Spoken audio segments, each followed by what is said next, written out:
One man is being victimized by our own government. One man whom they fear, yet who millions love.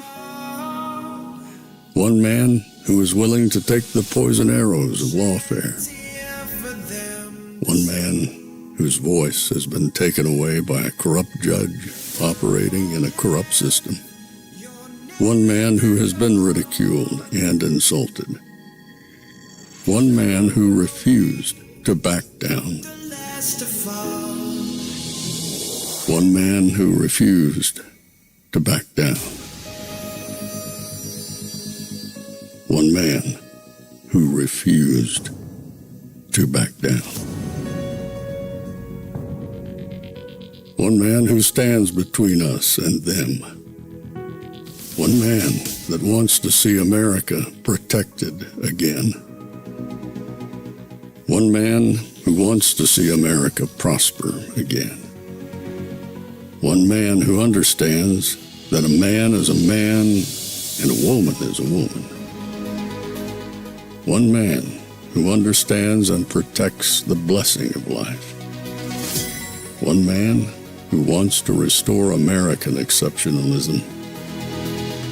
One man who once again wants to make America that shining city on a hill for all to see.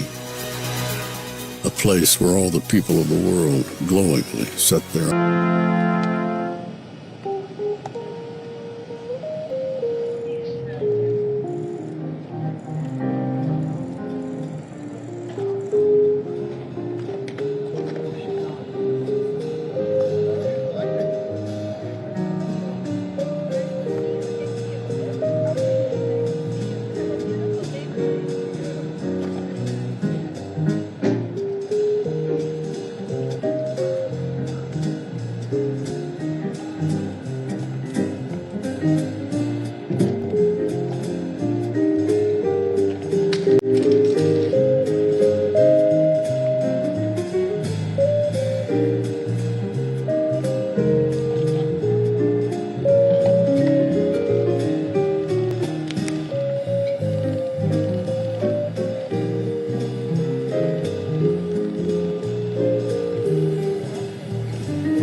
not sure. Oh, good morning. Good afternoon.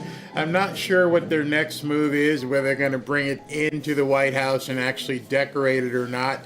But that is going to be the Christmas tree inside the White House. They put up the one on the lawn, I believe, a couple of days ago, maybe last week. But I'm going to jump to a video that I'm pretty sure you're going to enjoy, so you can get a flavor in case you guys weren't following along for the first term and what they actually did and how they did it. I'm going to show you something that I have recorded from years ago, but it'll give you a little bit of a flavor as to what's coming. And if they bring this inside and she's around it, I will jump back to it. But right now, let's take a look at this.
President and I want to wish every American a very Merry Christmas.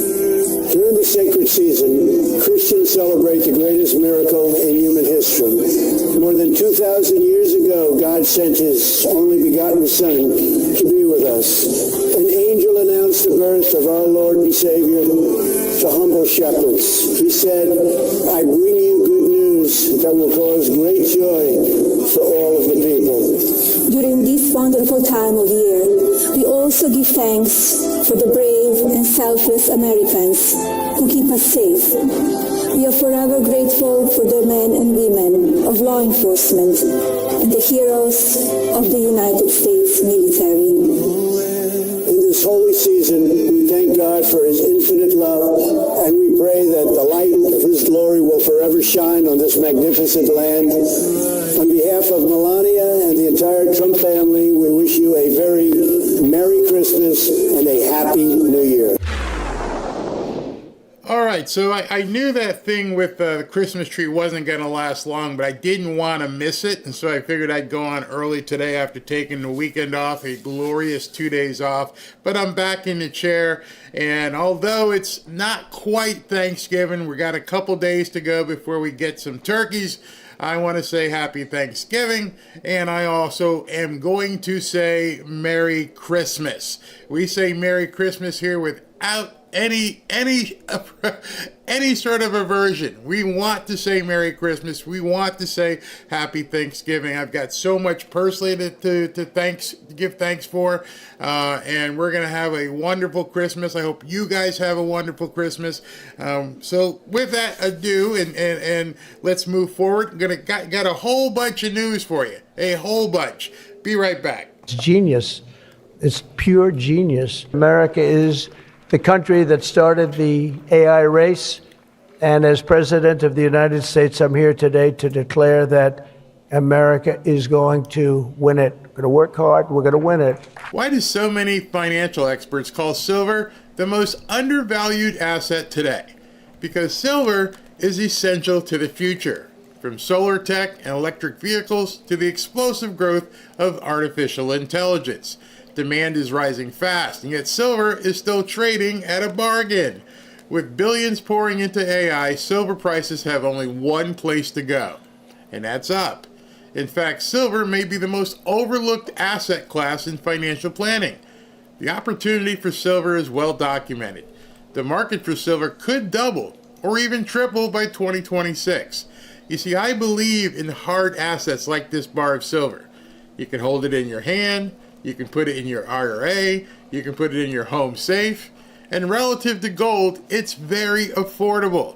That's why I urge you to call my friends at Lear Capital and get their free report, The AI Revolution, and see why silver prices could be set to soar. Call 800-601-5430 or go to learberry.com. But don't wait, we all know, we've seen it. The government can print lots and lots of dollars, but they can't print silver. I also wanted to take a second and thank every single one of you who texted or emailed or posted about Midas. He is doing fantastic. It's like the dog never went in the hospital. He's doing great. He's eating. He's pooping. He's pooping great. He's not throwing up. Thank you, Lord. Thank every one of you guys. Now, I want to share with you something. We're going to jump right into it. Got a whole bunch of news. As of right now, Monica Page from the, what is she with? Turning Point? Turning Point is White House reporter is going to be here at 2:30, so we're going to be here for a little while. I got a whole bunch of catching up over the weekend, and I want to start with this. So if you remember, a long time ago, I posted this, and I said, if you know, you know. Many have missed this. Pay attention. Do I need to make a video to explain?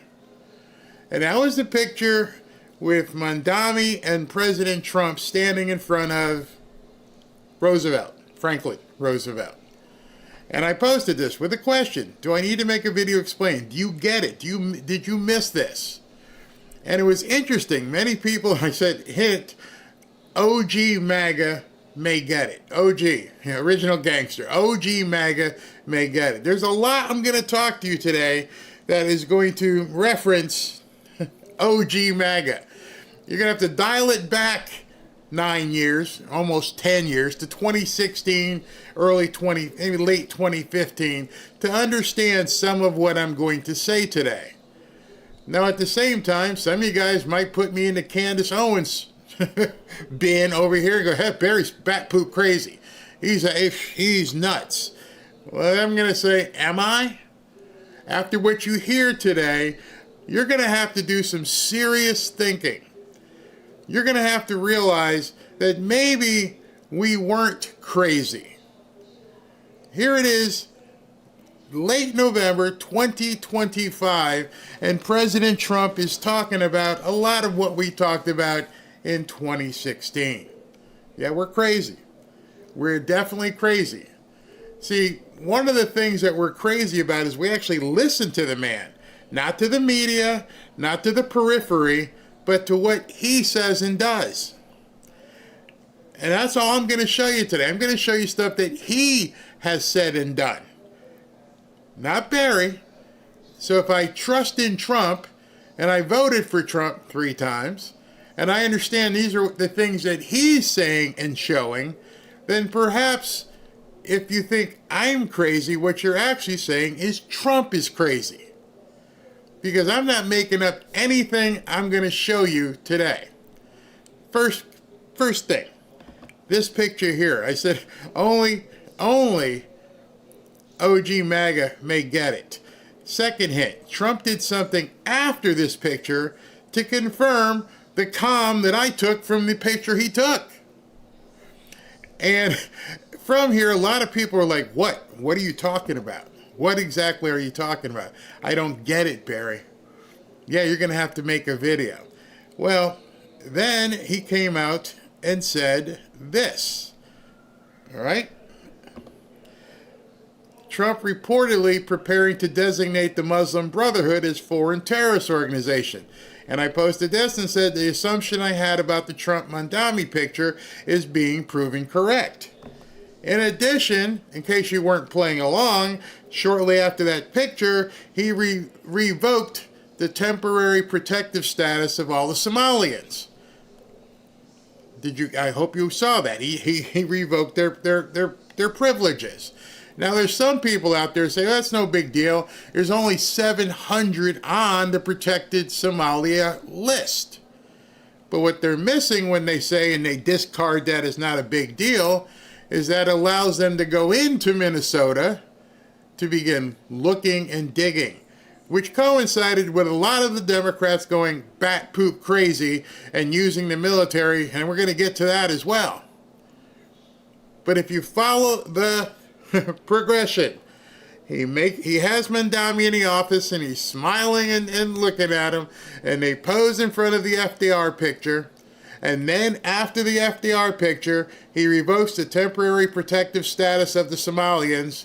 And then 23 hours ago is getting ready to designate the Muslim Brotherhood as a foreign terrorist organization. But none of it could have happened or was proposed to happen until he actually posted that picture. This picture right here. Smiling. And I know what some of you guys are going to say is like, well, yeah, because Mandami saw it, and Mandami, he requested that picture be put there. Well, let me give you a little history lesson here right quick. You ready for this? It was a great meeting. Go ahead. Yeah, Mr. President, I was going to ask you exactly that. Why do you think there's so much more, so much excitement around this than in some form? Because I think he's different. All right? I think he's different. And that can be in a very positive way, but I think he's different than your typical guy runs, wins, becomes mayor maybe, and nothing exciting. Because he has a chance to really do something great for New York. New York is at a very critical point, and he does need the help of the federal government to really succeed, and we're going to be helping him. But he's different than, your average candidate. Hey, he came out of nowhere. I said he has a great campaign manager standing over there. He came out of nowhere. Would you start off at 1 or 2? And then I watched. I said, who is this guy? He was at 1, then he was at 3, then he was at 5, then he was at 9. Then he went up to 17. I said, let's get a little bit of trust there, right? And then all of a sudden he wins a primary that nobody expected he was going to win. It's a great tribute. I mean, it's an amazing thing that he did. And I'll just add one thing to what the president said. Is one thing I also appreciated is in our meeting to appreciate a portrait of FDR and the incredible work that was done with the New Deal, and also in thinking about what it can look like when the federal government and New York City government work together to deliver on affordability. It can be transformative. Are you watching President Trump? Are you watching the look on his face as he thinks he's taking the picture with FDR to exemplify the success of the so-called the big New Deal? President Trump's like, yeah, okay, yeah. You know, we have a great portrait of FDR that I found in the vaults that was missing for years. I found it, and I put it up. He's a Democrat, to the best of my knowledge. He's a Democrat. And when the mayor saw that portrait, he said, "Sir, do you mind if I have a picture taken by that portrait?" It's an amazing portrait. I hope the picture comes out good. But it's an amazing portrait in the cabinet room. So he's a big fan of the New Deal, I guess, and of FDR. Yes, ma'am. All right. So when I posted that, people were just cracking up and they didn't get it. They thought, what was it? Trump looking to make America socialist? Was Trump signaling something about wanting to help him with New York City? What was Trump signaling right then and there? Again, not my words. Something President Trump said in specific regards to FDR. And as I'm looking here in the comments, I mean, it was funny because the comments that were on the post were like, I don't get it. I don't understand. What are you saying, Barry? Make a doggone video. We need to know what you are implying here. I'm not implying anything.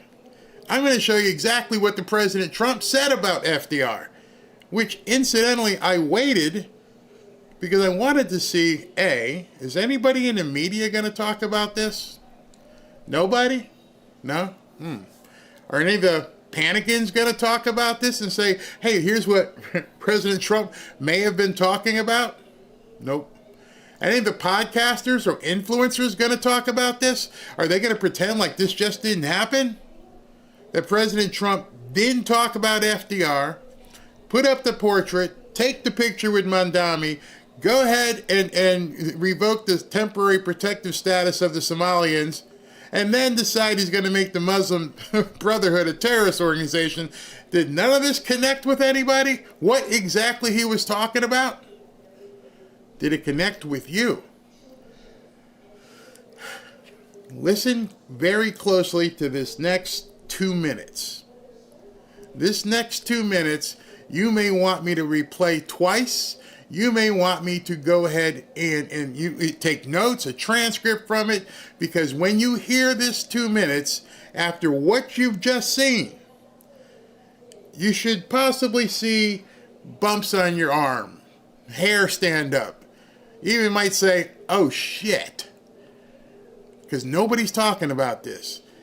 This guy doesn't forget. He doesn't say words haphazardly. Watch. The campaign 2016, Donald Trump defending himself tonight, even comparing himself to FDR. He's under heavy criticism over his call to ban Muslims from entering the country. CBS 2 political reporter Marsha Kramer has more. Kids say the darndest things used to be a hit TV show. Now it's Donald Trump, whose penchant for saying the outrageous has made him a hit so far in the Republican presidential primary. What's behind his shoot-from-the-lip appeal? It's all about attitude. It's not about issues. It's not about, detailed policy statements. It taps into the frustration voters have that things are broken, and he's the outsider's outsider. Which may be why the brash billionaire felt emboldened to shake up the political world with the proposal to ban Muslims from entering this country. Not backing off despite an avalanche of criticism, he compared himself to the actions taken by President Franklin Roosevelt with the Germans, Italians, and Japanese during World War II. He compared himself to FDR with what FDR did during World War II. The piece you're watching right now was the campaign to win 2016. And in 2016, he came out and said, FDR did it. Why can't I do it? The very same president who they took the grinning portrait in front of. That nobody even went back and looked at this. Some of the naturalization proceedings, they went through a whole list of things. They couldn't go 5 miles from their homes. They weren't allowed to use radios, flashlights. I mean, take a look at what FDR did many years ago, and he's one of the most highly respected presidents. He was unfazed by this front. Look at what FDR did. He was one of the most respected presidents, and he put all these people in camps and deported other ones. By chance, coincidence? There are no coincidences. It's information people don't know. It's information people aren't referencing. Nobody talked about this. This was one of the speeches he made on his campaign trail back in 2016 when they thought he was a blowhard nut job. And I went back and understand the research process that I do sometimes. It's one of the things I actually pilfered from Rush Limbaugh. When somebody says something, go back and look and see if they have any history of talking about it. Okay, all right, Rush, let me go ahead and check this out. Donald Trump, FDR reference. Oh my. That's all it took. And when I found it, I listened to it. Wait a minute, did he just say what I think he said? FDR did it. He's a great president. Page from the Philadelphia Daily News, Trump holding his right hand out as if in a Nazi salute with the headline, "The New Führer." He didn't flinch at the comparison to Hitler. No, because what I'm doing is no different than what FDR. This is a president who was highly respected by all. It's no different than what FDR did. The Democrat savior. The Democrat who created the New Deal. The Democrat who Mondami wanted to take a picture in front of. Mondami's like, hey, can we go take a picture in front of FDR? And Trump's like, you sure? You sure about that? You really want to go take a picture in front of FDR? Okay. And not only did he not know about it, many people who follow Trump did know about this. This, again, what's the thing? Past proves future or whatever, how it goes back and forth. This is eerie. He was talking about FDR the whole time. The same thing. Poll data indicates that a majority of Trump supporters are a segment of the GOP that is basically blue-collar, low-income, without college degrees. For them, Trump is the new Teflon Don, defying all laws of political gravity. Well, interestingly, establishment Republicans tell me they would like to get rid of Donald Trump. Trouble is, right now, they just don't know how. And it's dangerous to antagonize him because although Trump took a pledge not to run as an independent, he could still split off and take his supporters with him. So that was in 2016 as he was beginning to run for president. And it's almost like you're looking into a crystal ball of 2025 where it said, as she just said, the Republicans wish they could get rid of him. We're seeing the exact same thing right now. We are seeing turmoil. We are seeing the media. It's almost as he's still running for president. It's not as if he is president today. They don't like what they're seeing because it seems as though, knowing he's not running for re-election, it is time to begin doing what needs to be done. They can't get rid of him right now. They can try. And he knows, as she said, the supporters will go with him. So what are we seeing right now? It seems like we're seeing anything and everything being pulled out. Anything people can do. Resign, say bad things, throw darts, anything you possibly can do to stop Trump. Because the reality is, there really is no way for them to stop Trump. So they're like caged animals. And again, I'm not making it up. Those are his words. And so for people to call me crazy, yeah, I just showed you. President Trump just said those words, albeit from 2016, but now with your own eyes, you saw him smirk when Mondami, you really want to take a picture in front of FDR, huh? Okay. Then he said, by the way, they had put that thing in mothballs. I'm the one who brought it out. He made sure everybody knew that. The other presidents wanted to hide it away. They knew what FDR was all about. I'm the one who said this needs to be right freaking here. I need everybody to see FDR. And he smiled. And then they went outside in front of that picture and took that. Proudly. He's like, okay, okay, you want it, you're going to get it. You see, over the last 24 to 48 hours, so much of what I've been seeing references this kind of thing. Like we're building up to something. It's almost like a soft disclosure. And I personally feel, this is completely conjecture, that he knows at this point, the new year coming up, you got to do it. You know, happy Thanksgiving, Merry Christmas, Happy New Year, hammer time. It has to stop. It absolutely has to stop.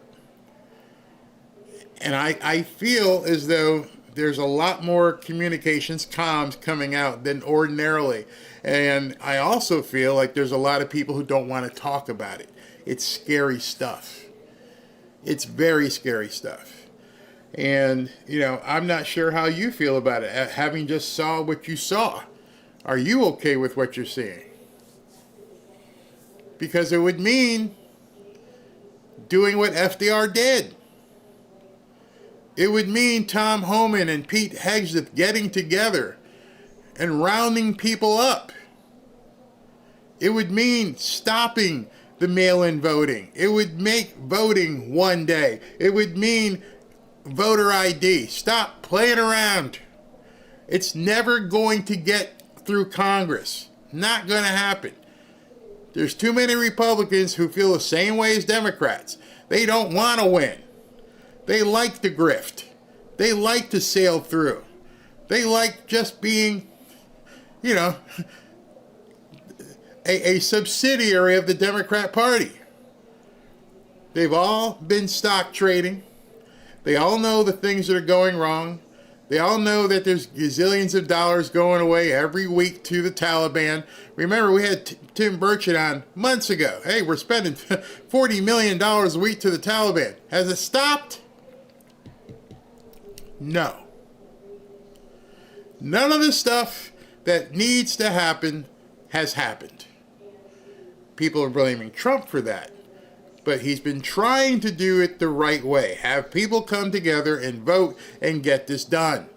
And we can't blame the Democrats anymore, because the filibuster, even as recent as yesterday, Scott Bessent said, need to kill it.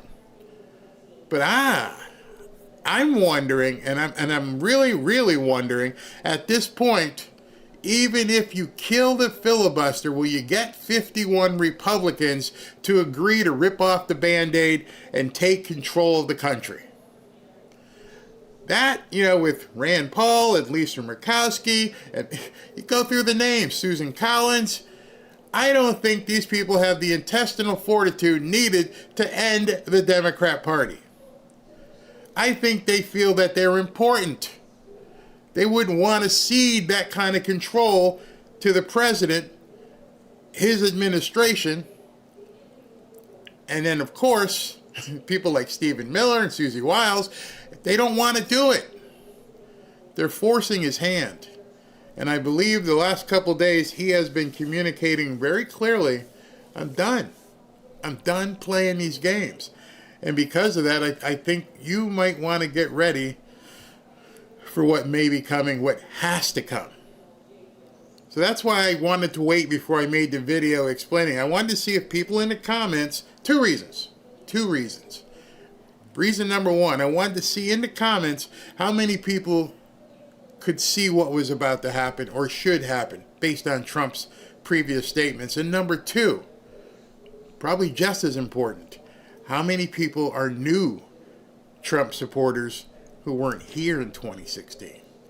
See, I'm pretty sure everybody who was around 2016 knew exactly what I was talking about. It's the new supporters who I feel are some of the ones at the top of the stream who are having a hard time fighting through the current and the misinformation and the denigration and being talked about. He's not doing anything. Pam Bondi's not doing anything. And then all of a sudden, Elon Musk decides to put the location of people posting on X. Yeah, it's coincidental. Not that just happened, to let everybody know that they are being influenced by people who aren't even in America. So put all this together.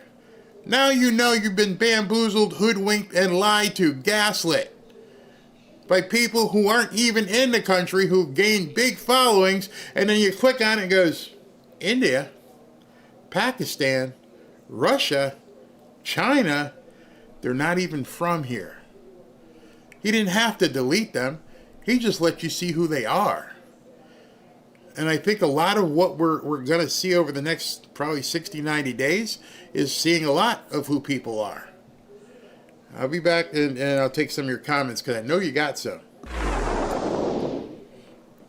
Hey everybody, Barry has a couple things to let you know about.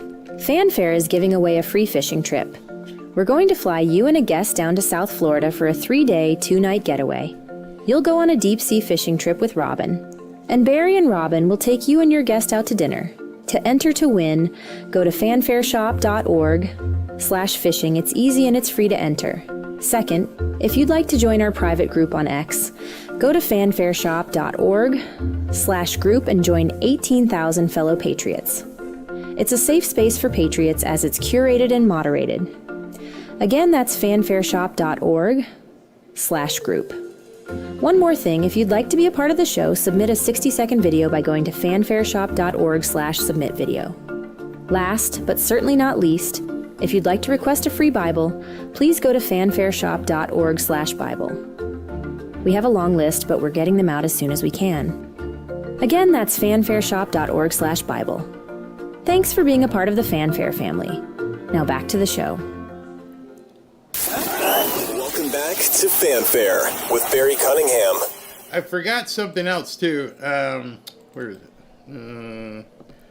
If you'd like to win an ounce of silver, go to fanfareshop.org/silver. Fanfareshop.org/silver. We're doing that giveaway as well. And so you can go there and sign up. And tonight I'll be giving away 2 or 3 ounces of silver to some of you guys. But go to fanfareshop.org/silver. So let me give you an indication. Just posted in one of the comments here. Again, I have no idea where this person is from. You have no idea where this person is from. But this is the kind of thing we've been seeing over and over and over. It says, where was it? Because it looks so small to me. And he's been posting over and over, and SB is not here, so we haven't been able to I can't take the time to get rid of him. But he basically says, if you don't see major convictions of traitors and massive deportations this week, not later, now we are done with MAGA, taking way too long. Taking after all the power we gave this administration. Taking way too long. If it doesn't happen this week, he says, we are done with MAGA. Who's we? I don't know who he is. I don't even know who this guy is. It's a number, 7272B. Means absolutely nothing. This is the kind of thing you're seeing on Twitter, X, where they're trying to do everything possible to divide you. And saying things like a Democrat, we handed him all this power. No, you didn't.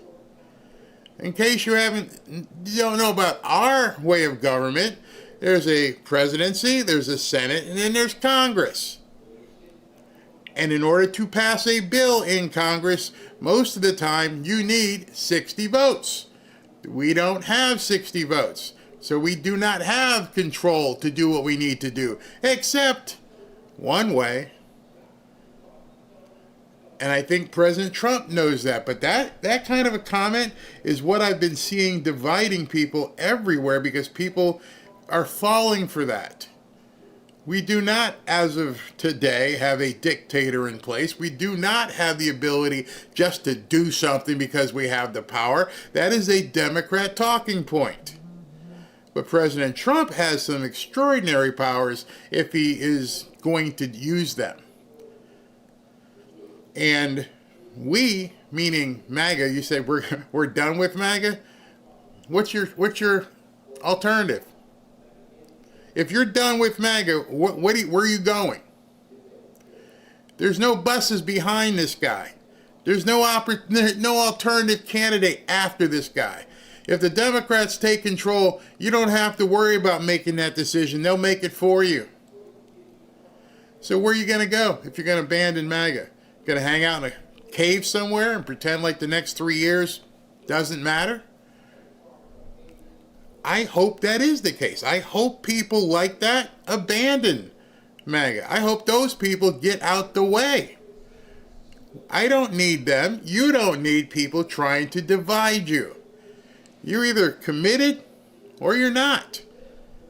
You either want America saved or you don't. There is no other alternative. There's no plan B. J.D. Vance getting elected is not guaranteed, especially if we don't do away with mail-in voting and voter ID. So that being said, if you're an astute person and you understand where we are, you are thinking to yourself, no, there is no alternative. We need President Trump to succeed. We need President Trump to get done what needs to get done so this country can carry on. If you're tired of, quote, waiting, well, you waited how long? You've watched as this country has been they've tried to destroy this country. What did you do when Biden and Kamala were in place? Nothing. You couldn't.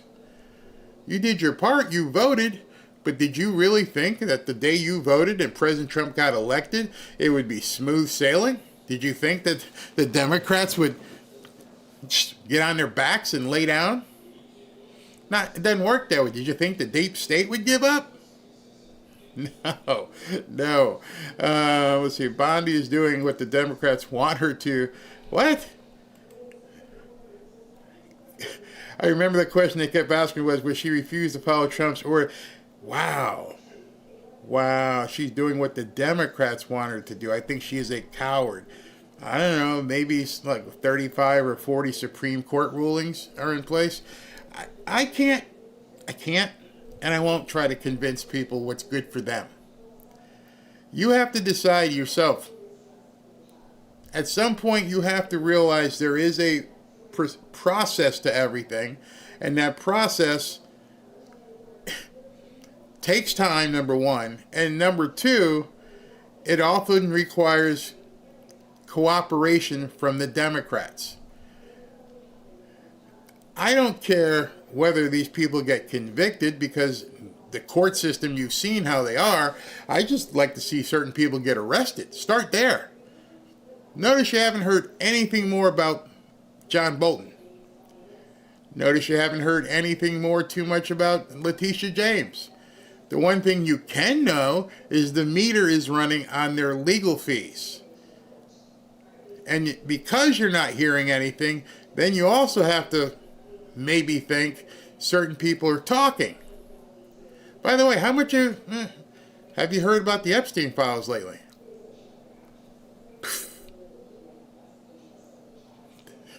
Think. Watch the whole field.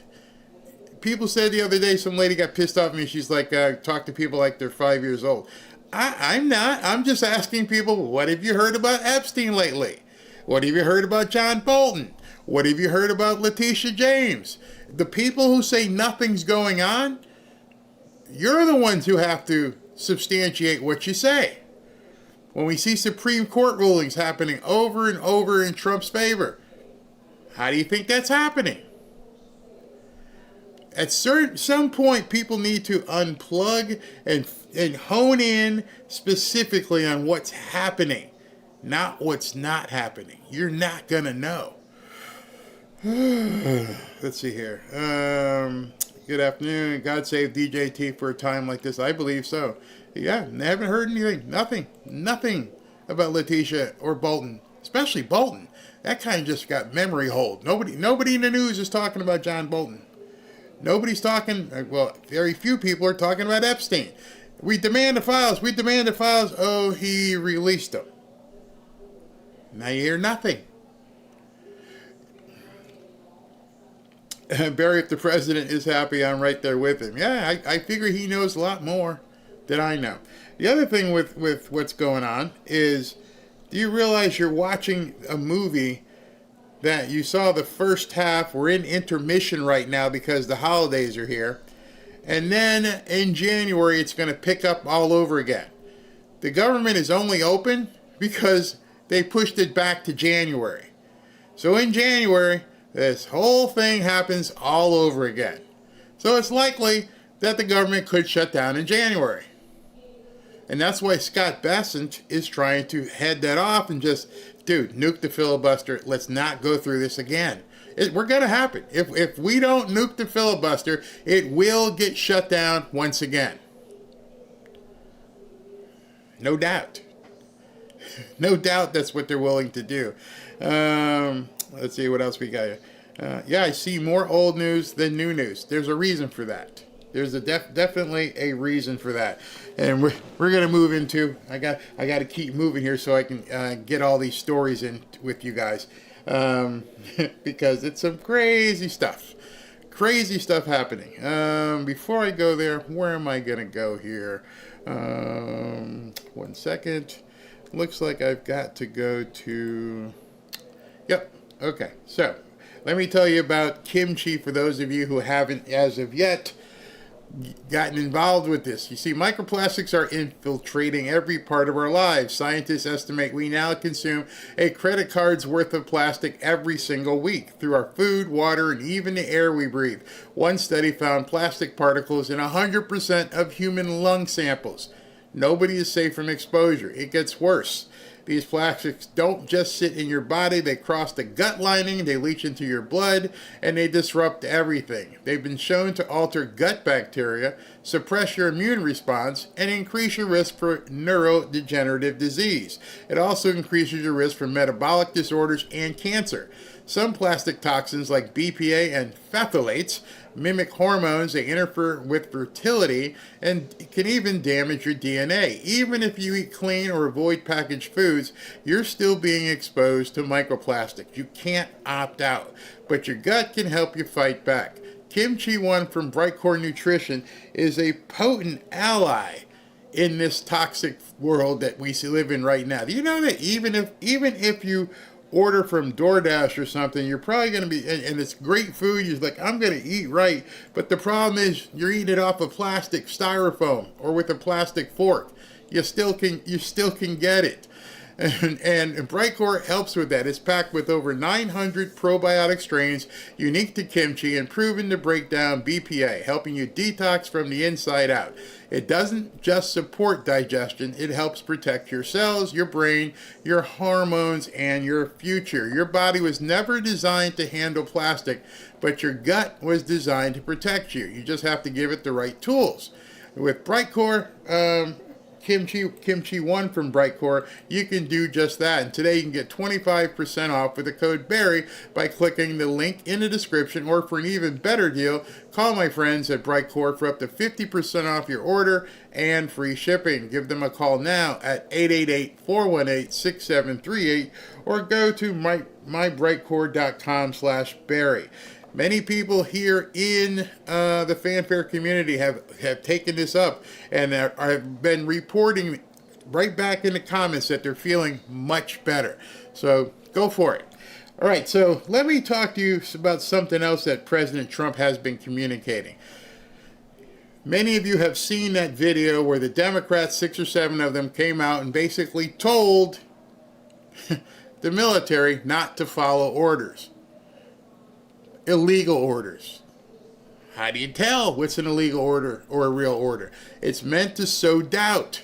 That's what they're doing. So this was after that happened. Let's listen to what this. That President Trump and those around him think it's criminal simply for asking people to follow the law. This moment requires moral clarity. Every American, regardless of your background, should unite and reject his calls for political violence. He didn't call for political violence. He said that people who got involved in sedition should be arrested, and he quoted the penalty for sedition and treason. If the shoe fits. He wasn't calling out that people should just be randomly selected. You committed what may possibly be a crime against America, and now they're trying to backpedal. The moment that requires leadership. I intend to uphold my obligation, my oath, and to lead. Don't give up the ship. What does it say? I want to stop right there. Some of you may again, I did the Rush Limbaugh thing and I go, they kept saying, don't give up the ship. Don't give up the ship. So I want you, in your spare time, to go look up that phrase. Go look up the phrase, don't give up the ship. And see where that phrase comes from. When you look it up, you're going to be shocked. It was said by a captain of an American ship who basically got killed in a battle and told the people who remained, don't give up the ship, which they inevitably did. They got captured. They got put in jail. They lost. Somehow people don't listen to the things that people say and really look up things. Maybe even the people who decided to script the video. Go look it up yourself. See where it comes from. I did. There's a whole lot of information about it. Well before they even made this video. It was said by an American captain whose boat was under attack and he died. He said it to the rest of the guys on the boat. They inevitably got captured and the ship was destroyed.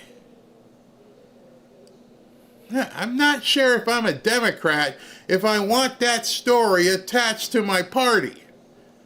The very people who said don't give up the ship gave it up or had it taken from them, and the ship was destroyed and it was chopped up and sold off for parts. I'm not making it up. That's the actual story. So if you were trying to do a rallying cry, why would you choose a story about people who met their ultimate demise and their entire ship was destroyed? What ship are the Democrats hoping for you not to give up? Democrat Party? America? Were they signaling we want this thing destroyed and chopped up? I would never do a rallying cry around a defeated statement.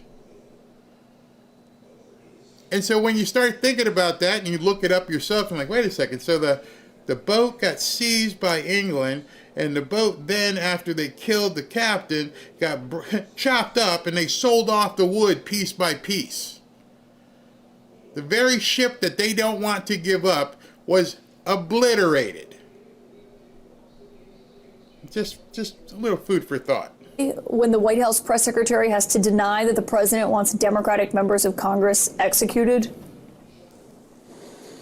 Well, Kate, it says we are in uncharted waters. I mean, I never expected, after serving 25 years in the Navy, flying combat missions over Iraq and Kuwait, flying the space shuttle, that now I've got to worry about my personal safety and that of my wife, Gabby Giffords, who was already nearly assassinated because of something the president said. Yeah. They would be violating their oath if they followed illegal orders. And I guess, Senator, members of the military, what is your advice to them if they come across something that seems confusing? I think they need to talk to their leadership. You see, you can always tell when there's messaging going out because it's not organic. It's contrived. It's contemplated. It's choreographed. Let's go to see Caitlin Collins. Blah, blah, blah, blah. Let me vomit. Okay, what's next? Let me go see Morning Joe. Blah, blah, blah, blah. Let's vomit here. Why are you talking to them? Why not go talk to the people? Explain to people what the hell you were talking about. Why are you going to go to softball interviews and let them just, basically placate you and lather your you-know-what? They're not going to ask you the hard questions. You want to come on here? I'll ask you, but you won't. That's why we're having less and less interviews, because people don't want to ask real questions and the other people don't want to answer real questions.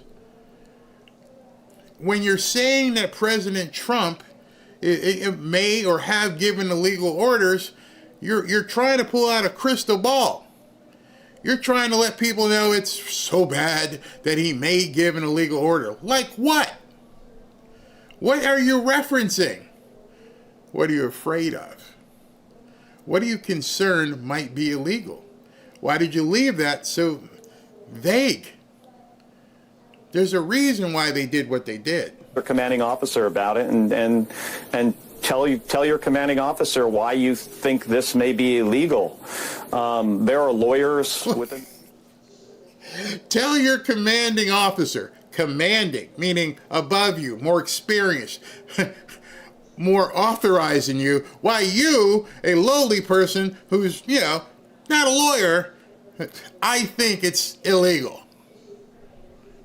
His words, not mine. Go tell your commanding officer why you think it's illegal. Do you realize what you're doing to these young men and women? Do you realize the position you are putting these young men and women in? It is not there for them to question and because they think it might be illegal. You follow orders or men die. I think that was the line in the movie. Why am I using a line in a movie? Oh, you'll find out. You'll find out, because people like Barry, A Few Good Men's a movie. Oh, so we're not supposed to use lines from movies. Got it. Back at you here in a little while. The military, the Judge Advocate General Corps, you can have a conversation, with somebody who understands the law, and there's always the option of you review the UCMJ with your leadership and you explain to somebody why you think this may not be lawful. All right, so understand what he's saying. I need you to go do this. I don't think so. What do you mean? I don't think that's legal. What do you mean you don't think it's legal? I'm not feeling good about this. What do you think will happen in that situation? We're not talking about somebody saying, I don't think this is legal, sitting in a classroom. See, this is the part he leaves out. We're not talking about somebody who's in boot camp going, I don't think this is legal. I have to check this out. He's talking about somebody on an operation that they've trained for, have gotten the orders well in advance of them sitting in a cockpit or a trench or on a ship. And then, while they're engaged, you expect somebody to go, time out. Hold up here. Hold up. I don't know if I can do this. What do you mean? I'm feeling this might be illegal. What do you think is going to happen to that person at that point? And you're like, what do you mean, Barry? Well, I've never served in the military. I have played football. And I'm thinking to myself, not that we do any hand-to-hand combat anymore, but you're in a trench with somebody. All right, we're about to take this hill. I don't think so. What? I don't think I'm ready to take this hill. This might be illegal. It's their land. You're going to tell the guys standing around you, guys or ladies, that you're not going to execute because you think it's not illegal, and you're calling time out to have somebody come. I think it's illegal. You're going to have to explain to me, right? You're going to have to explain to me why we need to take this hill. All right. Get ready. Open the payload and hit the button. I don't think so. What? I need someone to tell me why I need to hit this button. in about 30 seconds, we're going to miss the target. Hell no, somebody needs to come back here and tell me why I need to hit this button. You see what they're doing? Imagine the guys who flew and went over there in the stealth bomber to Iran, flew 17 or 18 hours, and all they have is coordinates. And those coordinates say X152C and Y3592. When you get there, click the button. And those guys flew over to Iran, and they're getting to their target point, and someone up there goes, "Oh, doesn't feel good. I'm gonna need someone to come explain to me why I should be doing this."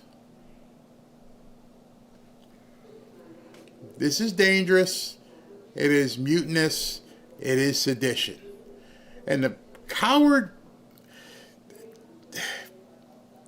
testosterone-less thing these people are doing is they are putting these young men and women in complete danger and may lose their freedom for the rest of their lives. They're not going to come out of the cushy Congress and try to defend them. "Oh, we got your back." No, you don't. This is military. Understand, if they don't follow orders, they're not taking them to a district court judge in Washington. So how do you have these kids back? What are you going to do to help them when they've ruined their career and their lives over something you said?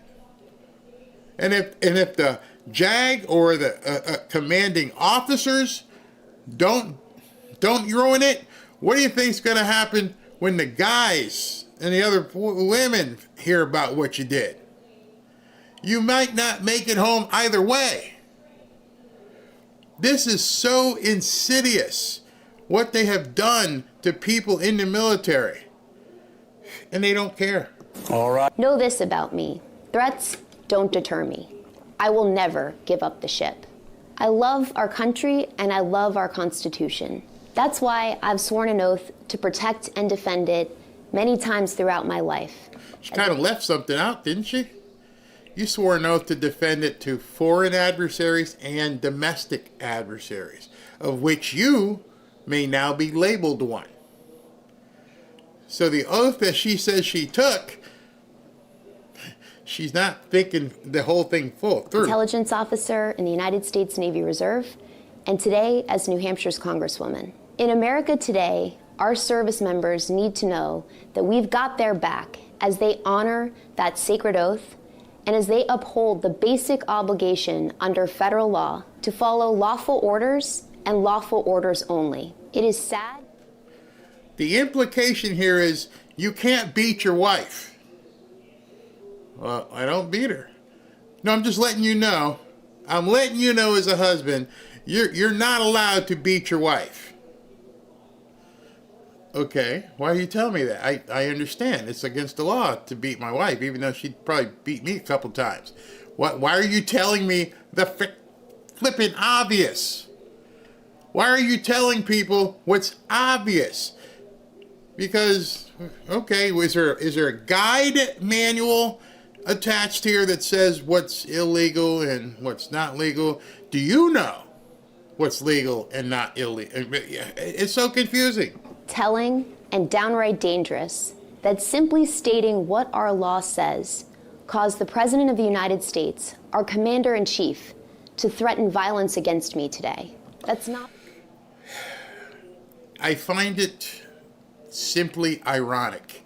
Not being like Alanis Morissette, but I'm actually saying I find it ironic that you're telling somebody what you believe to be the law without following the rest of the law, meaning the Commander-in-Chief determines this.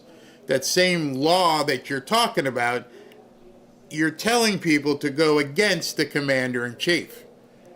There is written word about that. Who we are as Americans. Our history teaches us that both fear and courage can be contagious. So know this, threats do not deter me. I will never give up the ship. She said that twice in 60 seconds. Twice. So, being that these people obviously choreographed this, what is she saying and who is she saying it to? Knowing full well what give up the ship eventually meant. I saw somebody in the chat said maybe they're looking for recruits in this obvious civil war that we're approaching or that we are in. It is crazy what these people are saying. Or any other of these Democratic members of Congress heard directly from members of the U.S. military or the broader national security community who believe they've been given unlawful orders? Well, you know, what I'd say is I have heard from service members, and I have heard from service members, and this is all a matter of public record. What we see is an uptick of concern from... If it's public record, why don't you have it? Why has no one else seen it? Who are the people in the Army who have come to you in whatever state you are, Maine, and said, I feel I've been given illegal orders? Those are her words. You know, they told me. Who? Because after this all happened, and I'm going to show you a follow-up video on this sedition of what happened yesterday, where they all went on the Sunday shows and were like, I didn't do anything. Well, you just said somebody came to you. Who? Why are you keeping that a secret? Who is the person who came to you and said, I've been given an illegal order? It's a ghost. The men and women who are serving in uniform about the legality of orders that are being given. And we've gotten hundreds and hundreds, if not closer to 1,000, tough threats and messages, and had to get Capitol Police security. And don't they always say that? I've gotten hundreds and hundreds of death threats and messages, and I've had to get security. Post them. We don't believe anything you say anymore. It means nothing. Show us that you've been threatened. I'm sure there's been some nuts who have decided to call you. But I'm pretty sure you didn't, go on television to tell everybody when, they were talking about Obamacare or, some of the other stuff. But now you're afraid. On cue. It works. Here's what we do. Let's say something inflammatory, and then let's go run to the television and tell everybody, now you're picking on me. You did something very seditious. People responded as they would because we're Americans. We feel like you're trying to do something to the country. And I got threatened.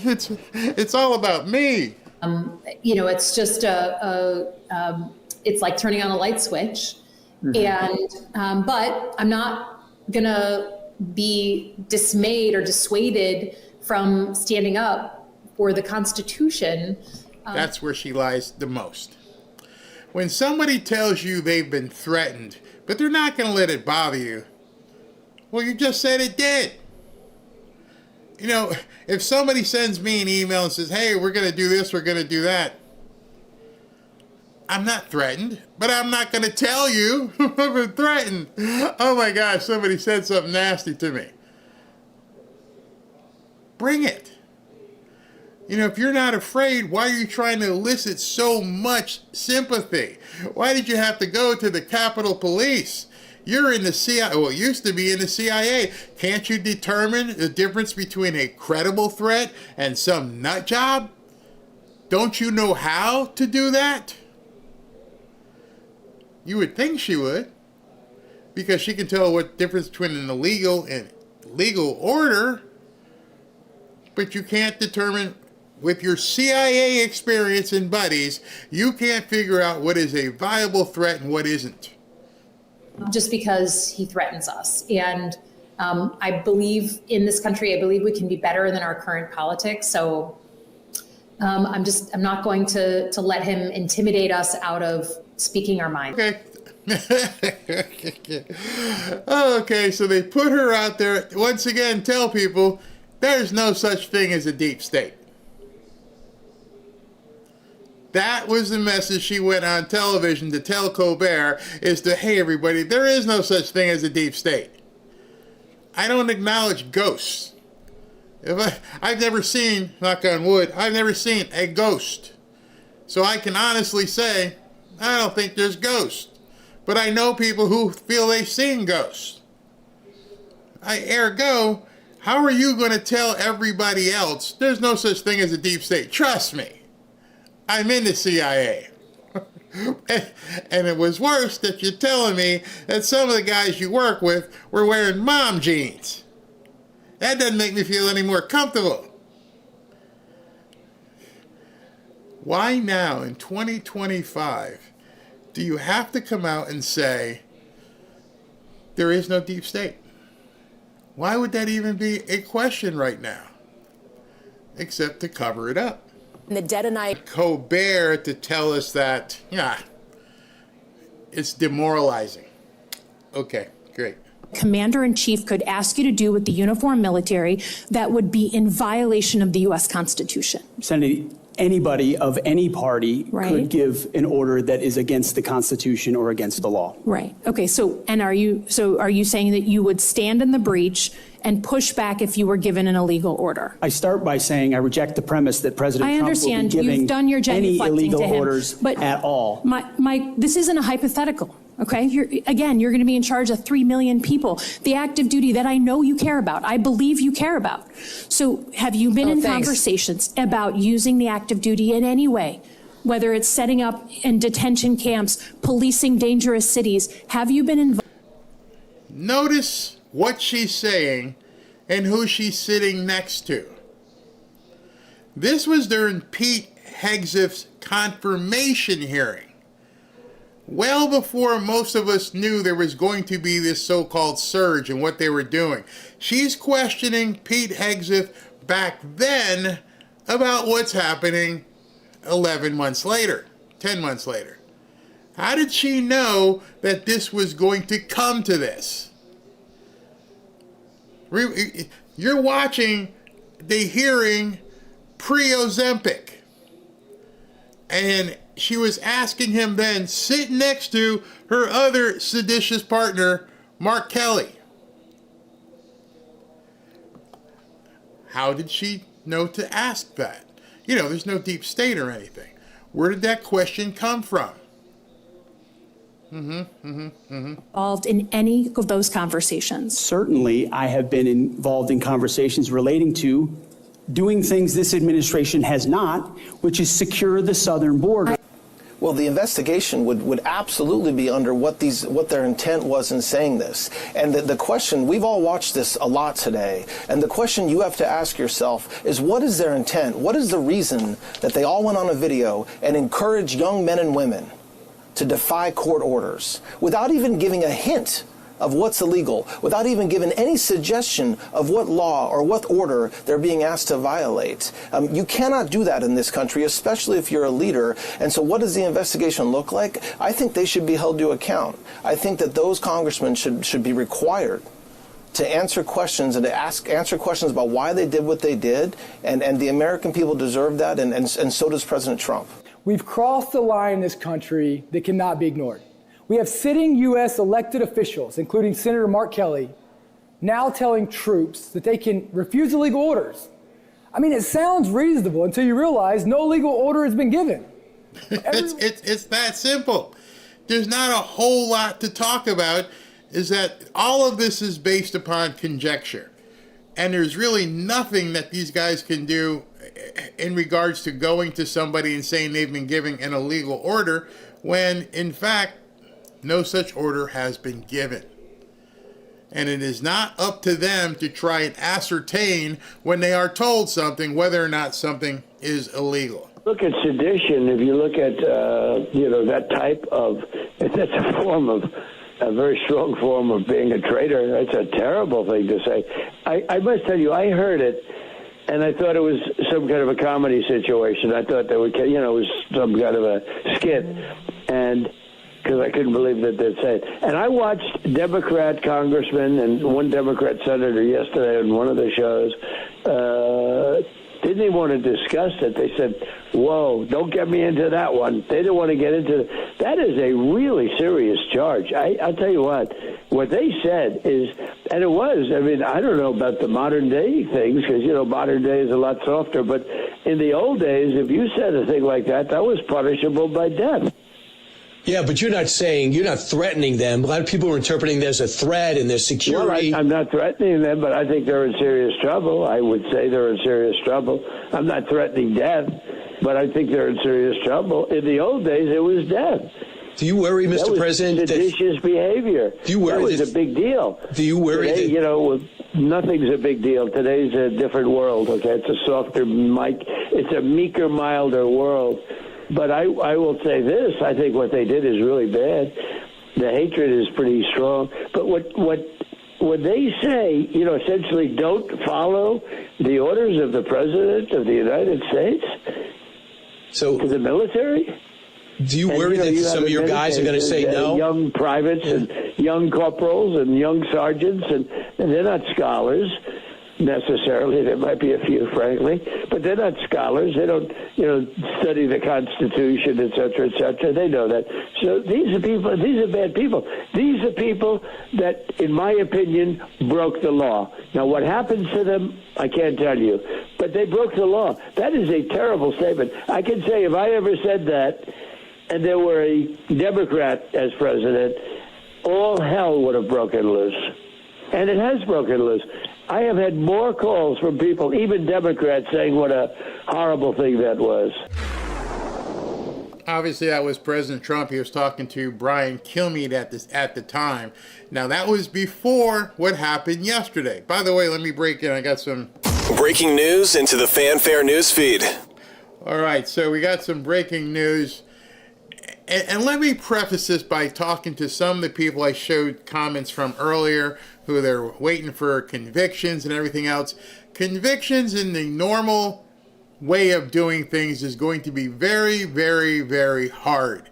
The judges are corrupt.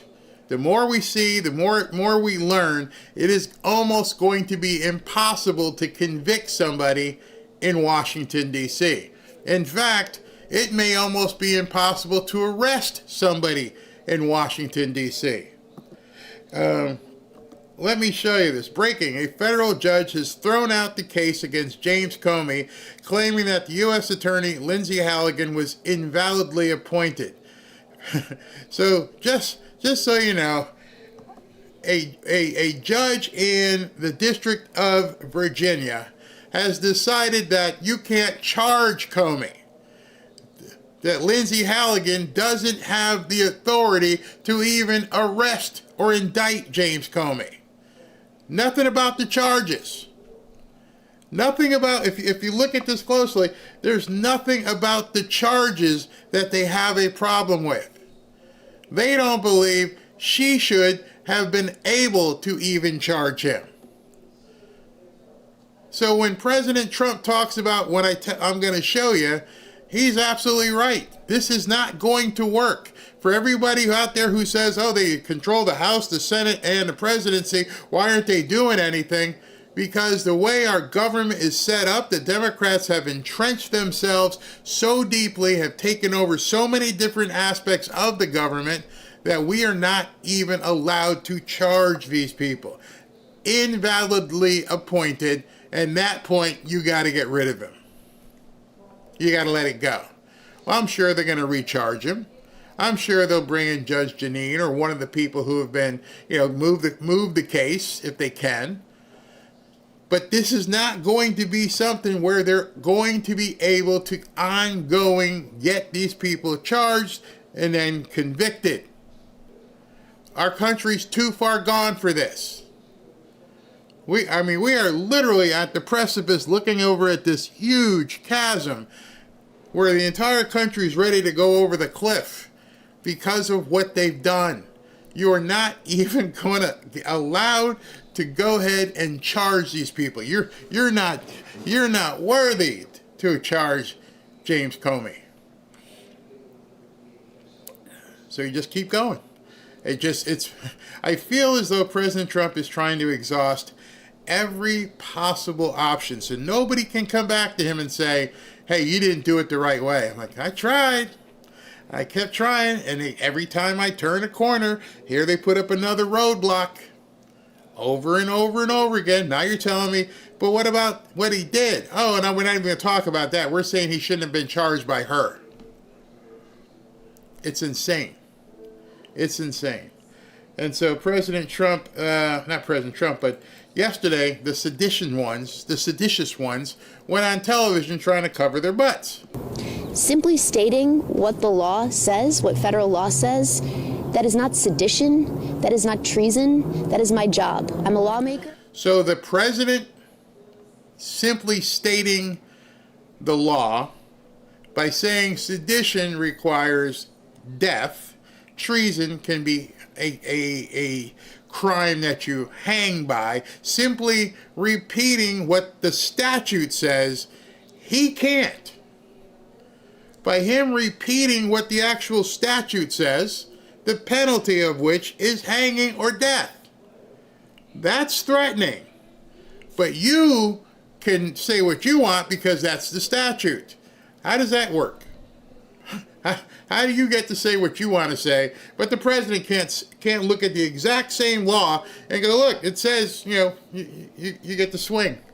And the law that we are reaffirming is an important one for this country. It is the basic principle that our service members follow lawful orders and lawful orders only. And that should not be a threat. Any other president of the United States in all of our history would absolutely agree with this principle. And that the president has become so unglued by it, I think, unfortunately, really is telling. And it tells us a lot about how this president thinks about our system of government and our Constitution. It is not treason to invoke a constitutional principle. It is American and is what we need in this country right now. Did you believe this is a real threat by the president? You know, the President of the United States, our Commander-in-Chief, is the most powerful person in the world. His words have consequences. And when he threatens violence against me, against other members of Congress, against anybody, it has... How is it violent to state the actual law and what you get for breaking that law? How is that a threat? I'm not saying I'm going to hang them. I'm not saying I'm putting them to death. I'm saying if they get convicted of this, that's what the result is, or one of the results that could happen. He's not going to just come round you up and make you swing from a tree. He can't do that. He's not threatening you personally. He read the law, like most of us read the law.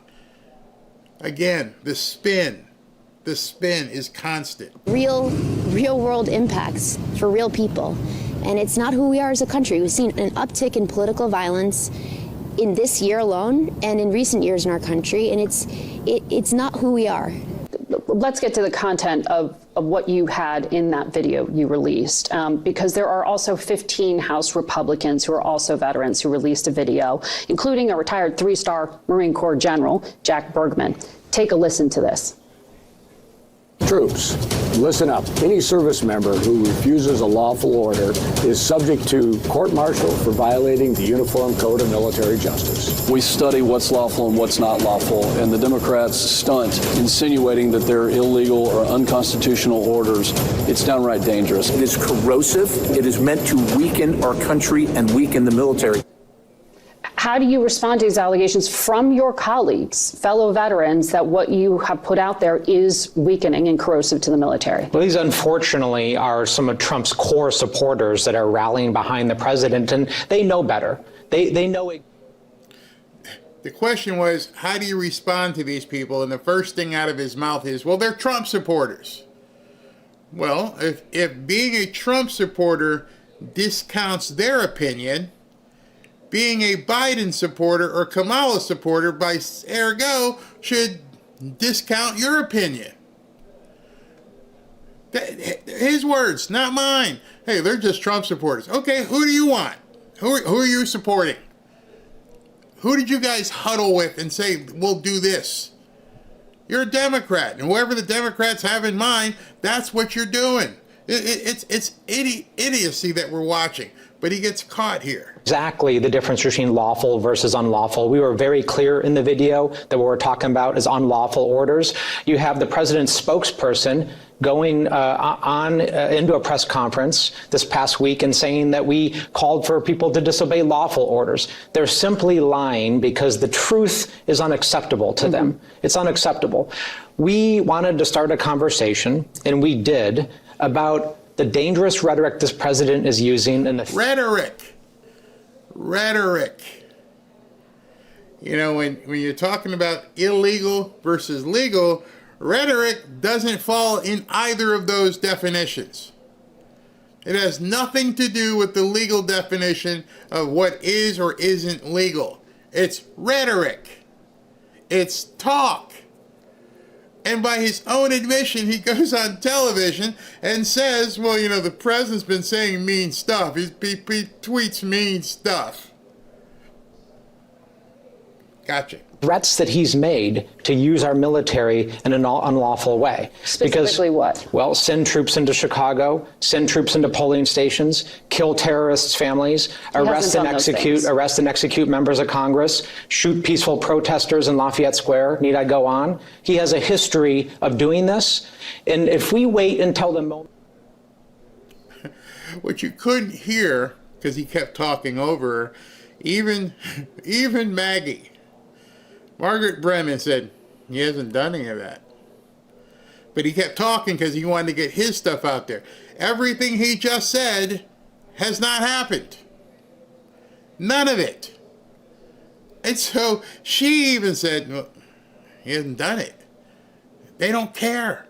That's not what they're on television for. They're on television to sow division. They're on television to cause people to talk about it, which it shouldn't even be on television. If you had a problem with something in the military, why didn't you just go talk to people in the military? Why did you put it on TikTok and YouTube? Which one of the people in the military are like, hey, during maneuvers here, let me check out what these idiots in the Democrat Party have to say? No, you knew exactly what you were doing. That he gives a manifestly unlawful order to a young soldier, then we have failed them. We have to start that conversation now and get people thinking about the distinction, which is exactly what we did. Yeah. So it's. Did you hear that? He hasn't done it yet, but we got to get them thinking.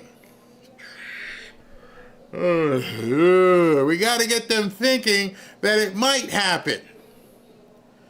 So in other words, you are trying to MK Ultra, gaslight, propagandize any way you want to strike it. We want to try and influence how these people are thinking so that they can be precogs. So that they can be like the Minority Report sitting in water fluid when you tell them, be careful, something might happen. How is that not sedition? Well, because a judge in Washington probably won't convict them of it, which means you can't go through a judge in Washington. Mind-blowing what's coming from the leadership of both the House and the Senate. The other thing that's damning is the silence of my colleagues in not condemning this violence. People were up in arms, understandably and appropriately, about the assassination of Charlie Kirk, but it has been crickets here in Congress from my colleagues about this. Oh my God, I'm getting like hate mail and nobody's coming to support me. You having second thoughts about what you did, honey? You having second thoughts about the fact that maybe you should have kept your trap shut? And now you're sitting here getting ready to cry? Any of those colleagues reached out to you privately to express support? Not one. Not one. What illegal orders are you? Not one has reached out. You're on an island. You chose to get on. Nobody told you to make that stupid video. You chose it. And now you're like, nobody wants to talk to me. I'm being ostracized. I wonder why. Now, this one here is next. Urging troops to refuse, and what do you hope they take away from your message? Alex, we love this country. We love our Constitution. It is our job as lawmakers, and especially in this moment, to be clear morally, to be clear legally. And morally and legally. Next question I would have had for, well, wait, can I have a sidebar here? Yeah. Do you believe people who aren't supposed to be here should be here? You know, it's in the Constitution. They're not supposed to be here. Do you believe people who aren't supposed to be here should get, you know, big rig driver's license? Do you believe that people who aren't supposed to be here should get SNAP? Do you believe that people who aren't supposed to be here should be able to vote? You know, because you're so morally conscious, but you don't ask the right questions. You would find out how much of an ideologue she really is. You're an absolute liar. You don't stand for the Constitution. You hate Trump. That's all you care about. Hate Trump, stop Trump. It has nothing to do with people. Because if you cared about the American people, you would be standing there and voting for everything we possibly can do to get these people out of here. But you're not, and they won't ask you that question. You can come on here, I'll ask you. Simply and clearly stating what the law says, what the Uniform Code of Military Justice says, it's not a crime. It is not treason. It is not sedition. It is our job. Want to bet?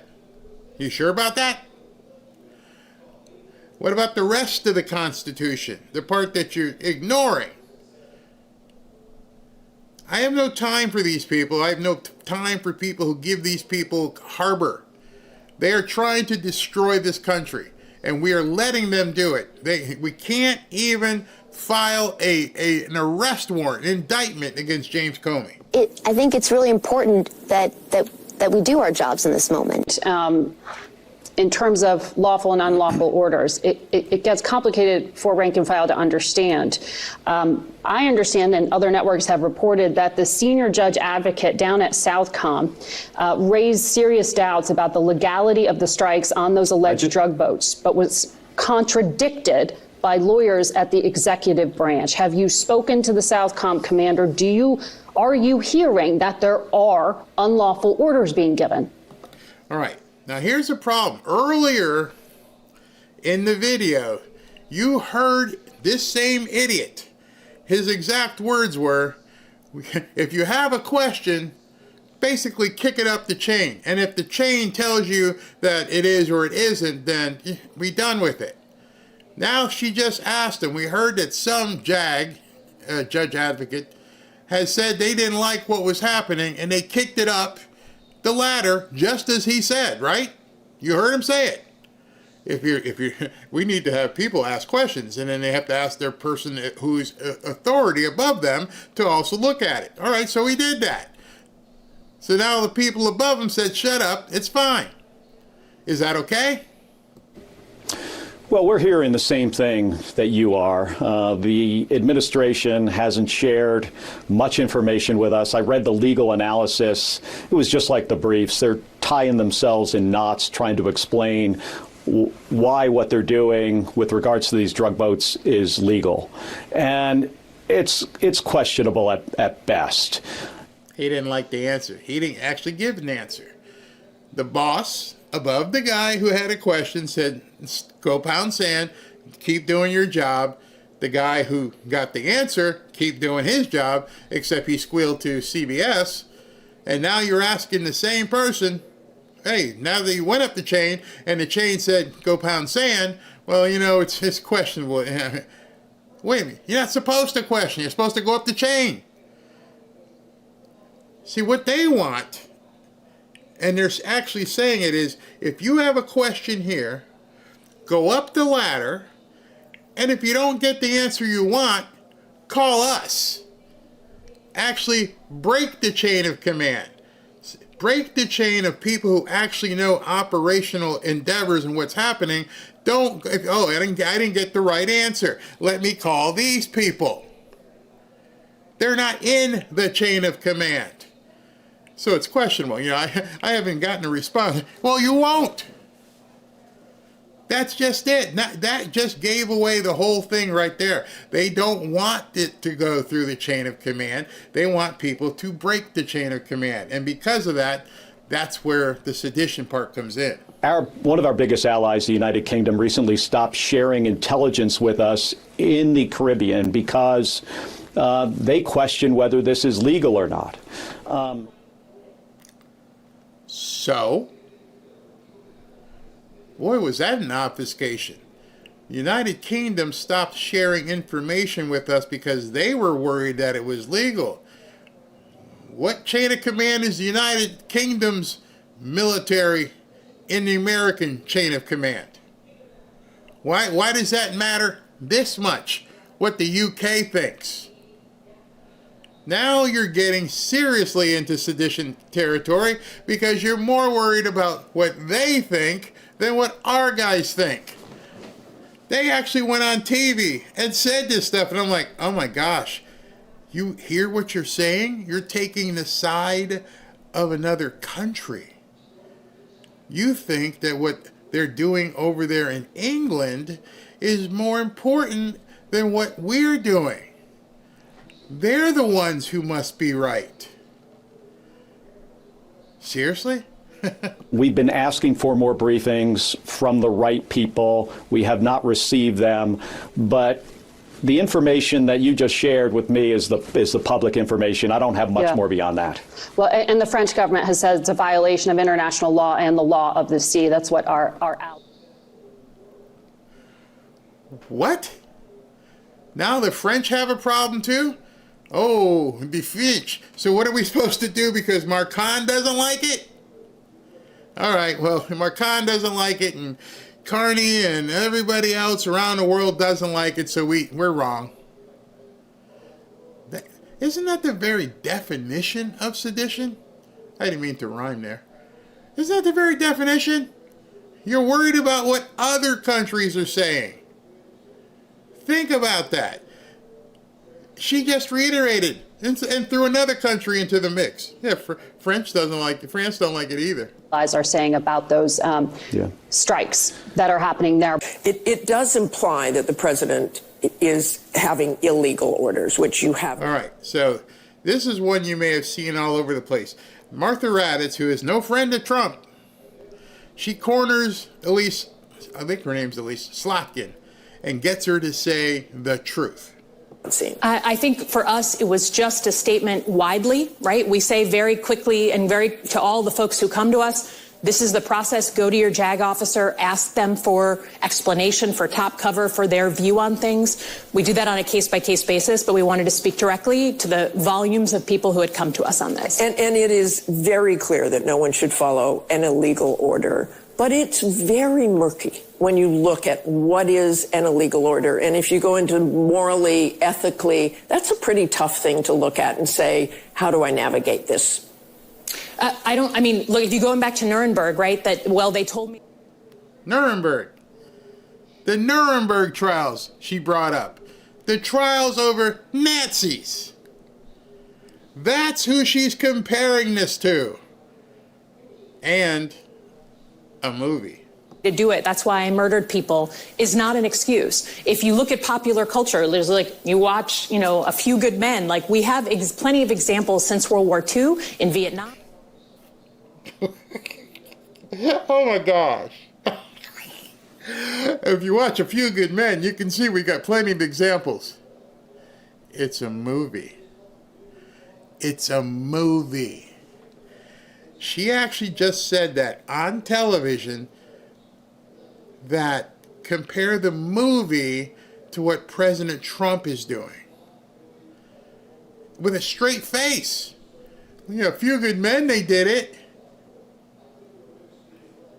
Where people were told to follow illegal orders, and they did it, and they were prosecuted for it. So the best thing for people to do is go to their JAG officer, their local law enforcement or a legal officer in their unit, and ask for some explanation, ask for help. And that's what we've been advising people to do. I wonder, do you know? Wow. They're caught. At that point, when she came on television yesterday and said Nuremberg with the Nazis and A Few Good Men are the basis for what we need to be doing right now. That should do it for you. That should tell you all you need to know. What the specific illegal acts are that your Democratic colleagues were referring to there? Well, it's very clear in this code for the military that you cannot follow unlawful orders. And, you know, that would be, I'll just use an example. No. You are not going to use an example. She asked you, what orders? I'm not asking you to make something up just for an example. She asked you, what orders? Well, let me just show you. For example, you're a U.S. Senator. The other people were either Congress people or in the Senate. What exactly is an illegal order? I don't want your example. I want to know what he did. Have now found in certain cities that it is not legal to send in the National Guard, and those National Guard members have come home. Some of them are still there, but if their commander were to tell them, hey, go out on the streets and do this and that, that's not following the order that is in law. So She must have not heard the Supreme Court. So what you're saying is you will lie to people and tell them you're not allowed to be in this town. You're not allowed to be doing anything because the court said you can't do it. Well, what about the court who said we can? Oh, we don't want to listen to them. That's just those Supreme Court guys. We want to listen to the people here. Well, that law no longer exists. The ruling got tossed. The Supreme Court said he can do it. And I'm pretty sure calling something illegal isn't interfering with the process. Because if something is supposedly illegal and it's under appeal and it's being moved up the ladder to the Supreme Court, then it's not illegal. They don't even say that. That's the neatest thing. Hey, I don't think we should be doing this. I think it's illegal. It's not. What do you do at that point? Because right there, right then and there, you've destroyed your career. Because so either get back in line or hit the bricks. Or we got you a free ride to someplace else you can hang out for a while. And you won't have to worry about boomers worrying about your real estate. We're going to give you a nice place to live, and you'll get food. And you'll get free medical attention. It's that simple. Which door are you picking? By the way, I don't think you should pick door number 1 because I don't think they want you back at this point. So once these people step over that line and begin questioning their career, you're done. You are done. I don't want to serve next to somebody questionable. I don't want them around me. I don't want them, when I play football, I don't want them in the huddle. I don't want you if you are worried about something. That is not a soldier. Use that example. I'm sure my colleagues would have other. Rick, I want to get your take about what has taken place since you were DNI. You're the former DNI. Also, you are presidential envoy for special missions of the United Nations. This last 10 years and this investigation ongoing on whether or not it is a conspiracy, beginning with Russia collusion, where one political campaign, Hillary Clinton, came up with a lie about her political enemy, and it goes viral across the world, to the Hunter Biden laptop, to impeachment, and then 90-plus indictments against President Trump, the Mar-a-Lago raid. What do you want to say about what we have just experienced for 10 years of attacks against this president? Well, it's clear to me that the bureaucracy led by the Democrats and the press are going to attack President Trump every time he tries to reform Washington. They don't want to reform. They like the system the way it is. And so when you look at the very beginning, when President Trump arrived in 2017, really beginning in 2016 with the election, the intelligence community and others had so many bad apples that they went after President Trump and created the Russian collusion hoax and all of these other things. This video that these Democrat elected officials are doing now is a call to arms to try to get the last remaining few people within the intelligence community, within the bureaucracy, to stand up and fight. I think it is an outrageous video. We should call it out constantly. What they're trying to do is mount an insurrection from within. And President Trump is right to be extremely angry. And I hope that John Ratcliffe and Tulsi Gabbard understand that they've got to dig deep now to figure out how do we stop any of these leaks that are clearly going to be coming. All right, so Rick Grinnell is right. How do we stop it? Earlier I told you about the two cases getting thrown out, but they weren't thrown out on the merits of the case. They were thrown out because the judge, once again, decides they're going to arbitrarily say that Lindsay Halligan was, quote, invalidly appointed. Has nothing to do with the veracity or viability of the case. Is that their first thing was to get her tossed out. But this just got posted, and obviously they are going to reapply or just put somebody else in. Is getting dismissed. The judge ruling the appointment of interim U.S. Attorney Lindsay Halligan violated the Constitution. The judge also criticized the DOJ for allowing an FBI agent who viewed Comey's privilege. Oh, hold on. I want you to understand, by saying it, quote, violated the Constitution, they've kind of given Pam Bondi and President Trump another bite at the apple. And that bite at the apple is going to be in the Supreme Court. See, that might have been a large mistake by saying it was unconstitutional. Well, guess whose realm that falls under? So this isn't over. Don't get discouraged. It's not over. It's going to continue. It's going to continue costing Letitia James and James Comey money because it's not going to end. Materials to testify to the grand jury. Now, the judge also tossed the case against Letitia James. Donna, we are just getting this on the wire. Talk to us about your top line thoughts in this moment. Well, frankly, I'm not really surprised about the appointment of the Attorney General on that situation. I did think that was going to be an issue, and I did think from the very beginning that Comey was going to have a valid legal argument. And what's interesting about the decision is it doesn't go to whether or not crimes are actually committed. It just goes to the way in which the prosecutor was appointed. So I'm not surprised legally when it comes to that issue. Right. Do we foresee at all then an appeal or a different then prosecution, a second bite of the apple then with procedural things intact? I would just, yes, it's a 29-page opinion. I was just reading through it. So sorry if I looked distracted during our segment. It doesn't get to the claim of malicious prosecution that Jim Comey was making. So this is solely the appointments clause, and that's why you have both cases dismissed against both individuals. Right. And it is kind of interesting, though, because obviously that's kind of a fluke side ruling, not on the merits of the case. But it is kind of interesting how all of these fluke side rulings always tend to seem to go in the same direction. Yeah, right. Yeah. Yep. These fluke rulings always go for the Democrats. Every single time, the Democrat judges will do whatever they can to slow it down. But unlike some of the other rulings, they're going to continue to proceed in this case. And by continuing to proceed, it has nothing to do with the merits or the validity of the case. However, the problem is that we're probably going to get down the road where the same judge now has his second bite at the apple and then says, I don't know, they're not guilty. Which means everybody can commit mortgage fraud. It's all good. There's only one thing that can happen. I mean, yeah, he could get lucky and there could be something that happens. It could happen. But I think President Trump at this point knows specifically what needs to occur.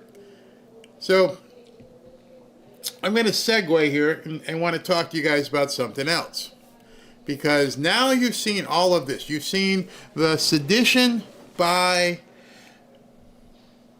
the Democrats. You're seeing today, just now, the judge stepping in and trying to protect the Democrats. They are going to do everything possible to try and bring this man down, or somehow slow everything down to the point where he can't do anything, that he'd be completely ineffective.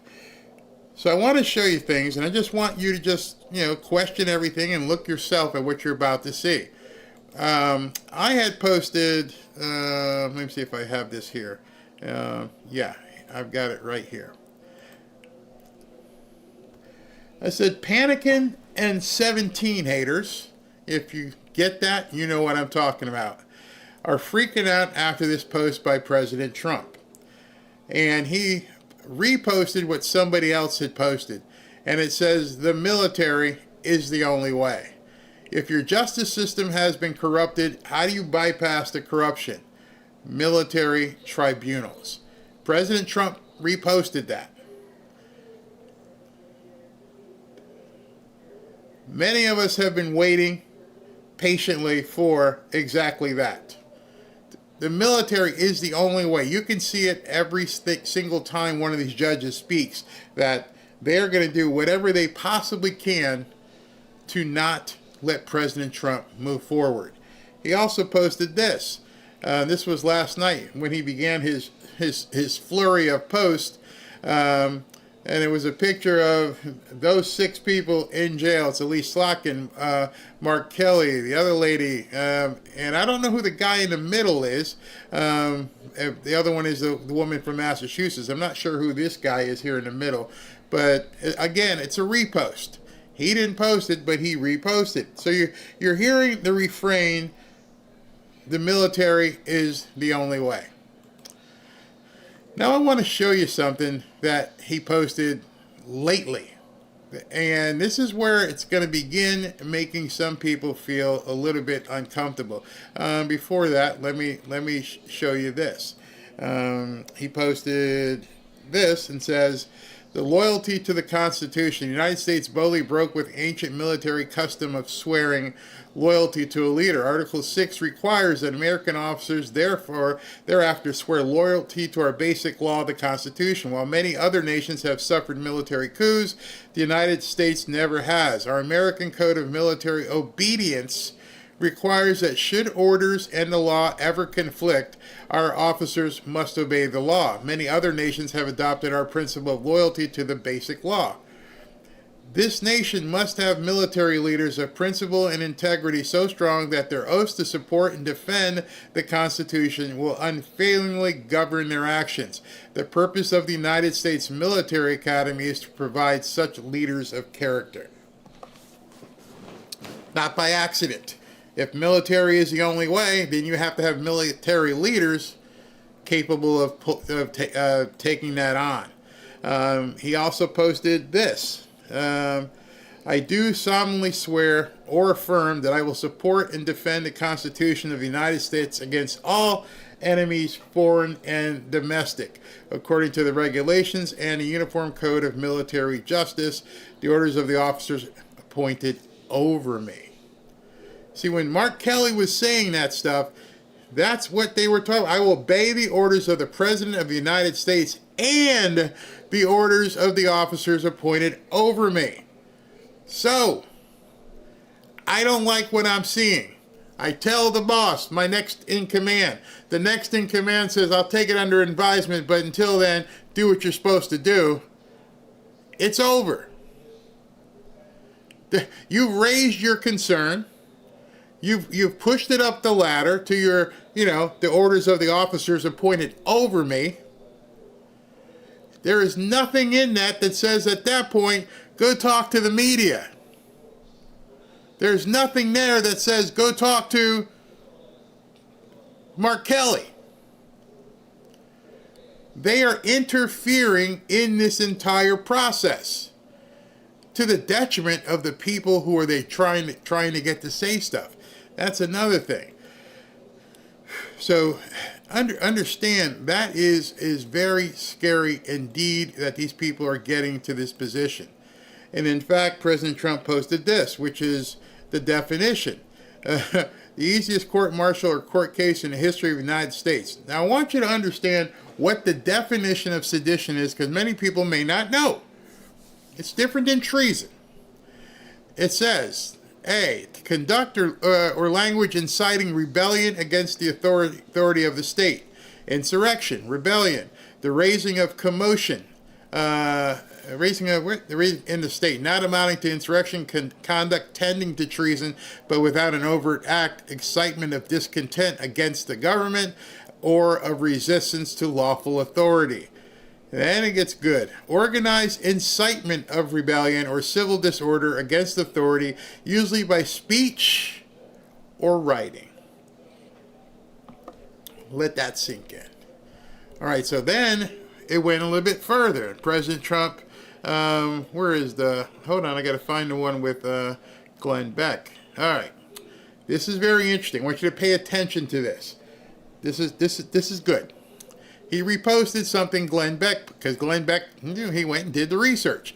Democrats just told our military to not follow, quote, unconstitutional orders. Every time you hear that unconstitutional, you have to understand there are only very few people who can specifically determine what is or what isn't unconstitutional. And it's not a congressperson. It is not a senator. Very few people. That's the Supreme Court. So let's continue. While admitting none exists. Why is this a big deal? They knew and know the message wasn't for our soldiers, it was for the global leadership, which is why they mentioned France and why they mentioned Great Britain. If a video like this were aimed at Putin's military, we'd assume Russia was unstable or nearing a coup. They didn't give good advice nor weaken Trump. They weakened America, signaling doubt to our allies and opportunity to enemies. They are tilling the soil for a color revolution. If you don't know what a color revolution is, go look it up because you're in one. If you don't know what a color revolution is, start digging and start looking at those parallels, because at that point you're going to go, okay, interesting. It is reckless beyond words, not treason, but a very serious crime under 18 U.S.C. 2387. Go look that up. I'll leave it on the screen. You can write it down. 18 U.S.C. 2387, a law written for this exact kind of action. Punishment is 10 years in prison. Those on either side who engage in this must pay a price, or it will only get worse. And the RNC research said Elise Slotkin admits Democrats lied about President Trump issuing illegal orders. Do you believe the president has issued any illegal orders? Slotkin replied to Martha Raddatz, to my knowledge, I am not aware of things that are illegal. So if you didn't know of anything that was illegal, what specifically were you referring to? You were making conjecture and you were violating the law that's on the books for sedition. All right, so let's continue. Then President Trump went on a flurry. And this is where it ties into the very beginning when I told you about FDR. I'm just going to show you what he has been posting. He posted this. Here's his name. He posted on his profile, remember your oath. And it's a picture of President Trump with the flag draped on him. Remember your oath. All right, so he's posting this, not me. Then he posted this. This is where people are starting to freak out. President Trump says, and this by reposting this, TikTok, TikTok, and there's two things I want to bring to your attention. What's on his collar? You can clearly see what's on his collar. I didn't put that there. He posted this. The other thing I want you to pay attention to is what's on that map. What's on that map? That would be South America, i.e., where Venezuela is located. By accident? Was this completely by accident that the President of the United States, who's involved in a military action that's magnifying in or at around Venezuela, post an image with a certain letter on his collar saying TikTok with that singular country and the United States in the picture? That's a whole lot of coincidences, isn't it? Lots of coincidences happening. I mean, many coincidences. Then he posted this. It is time to obliterate the deep state. Notice anything else on his shoulder? Not me saying it. Not me bringing it up out of nowhere and starting all that talk up again. Not me. Your president posted time to obliterate the deep state with a certain thing on his lapel. Just a coincidence. Yeah, I know. Some of you guys, Barry, it's just, And then he posted this. Nothing can stop what is coming. So as I started this show earlier, and I said I'm going to show you some things that are going to make you think. I'm going to show you some things that are going to be, I don't know, different for some of you. Some of you may have heard it, seen it, and have suppressed it and said we can't go there yet. Yet your president has come out and said all of this. Obliterate the deep state. Follow your oath. No one can stop what's coming. And he's emblazoned with a certain letter on his lapel or jacket. Am I crazy? Or is he crazy? Are we all crazy? Why would he have posted that? Why would he have posted the military is the only way? Why would he have posted all of this stuff if that wasn't where he was headed and what he was thinking? There can be a lot of answers.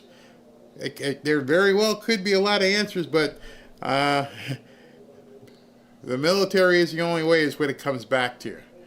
And I know some of you guys look at this and go, this is bad. It's getting worse. It's getting crazy. Now you know what I've been looking at and what I've been talking about. And that's why I went all the way back to show you the FDR stuff. Now I've got Monica Page coming up at 2:30.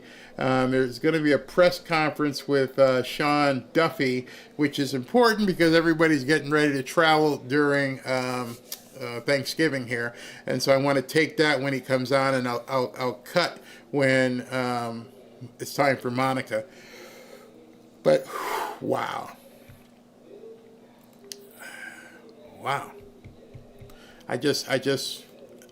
I look at that and it makes me think. It makes me think, and I wonder what it makes you guys think, because you're seeing all this stuff and it's happening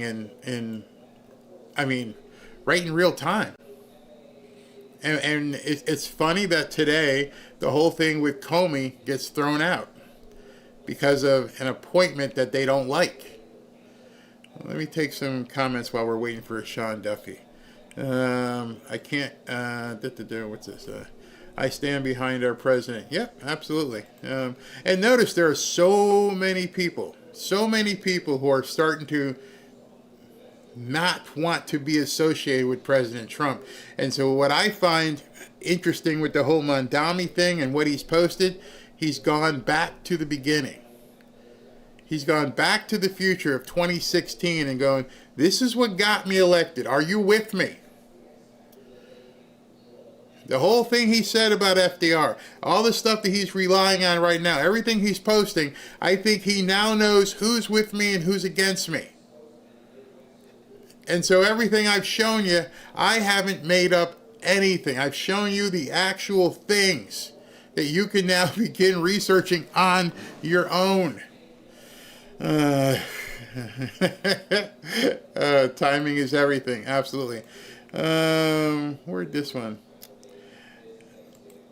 You know what's really weird? Somebody asked that question, what does it mean? Do you realize right now I can't tell you? It is so bad.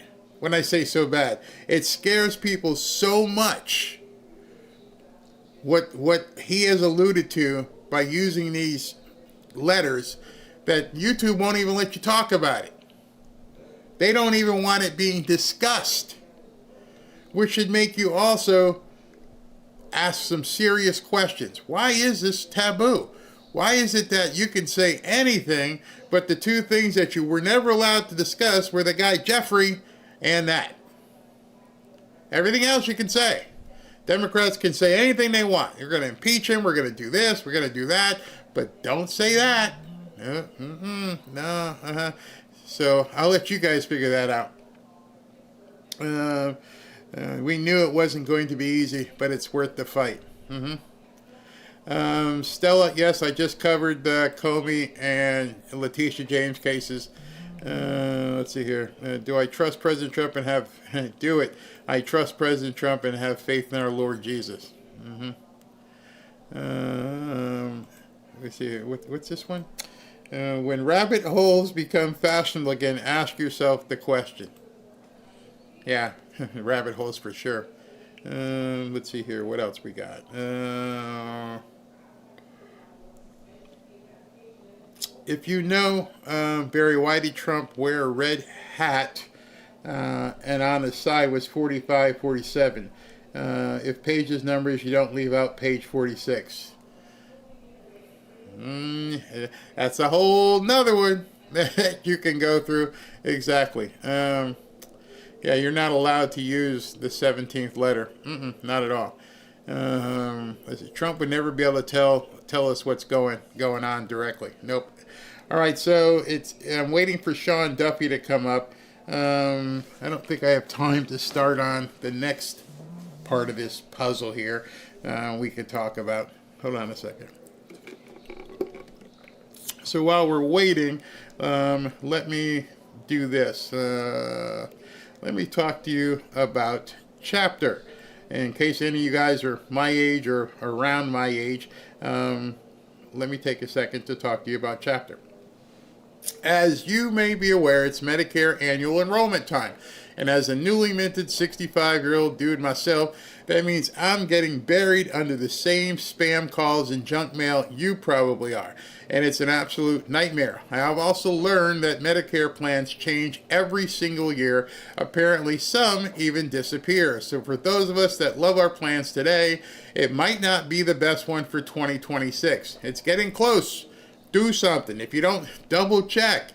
If you don't double check, you could lose coverage for doctors or prescriptions you count on. To make matters worse, most Medicare agents are merely pushing the plans that pay them the biggest commissions.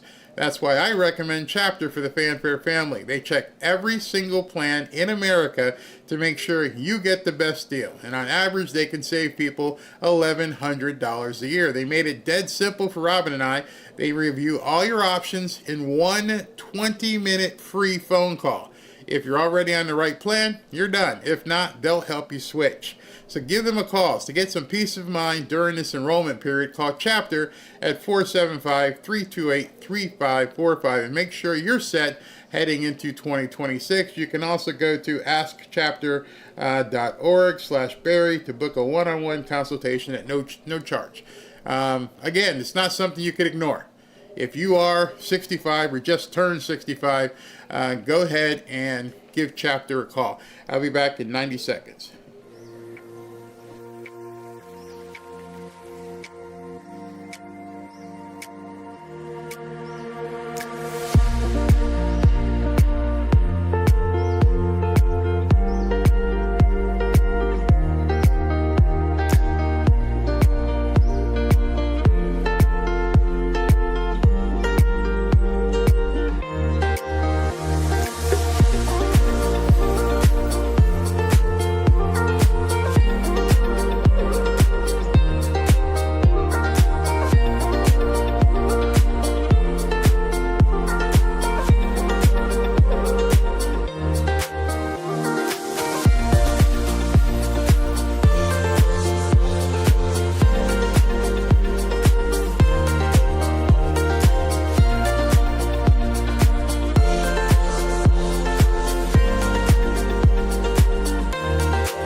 Back to Fanfare with Barry Cunningham.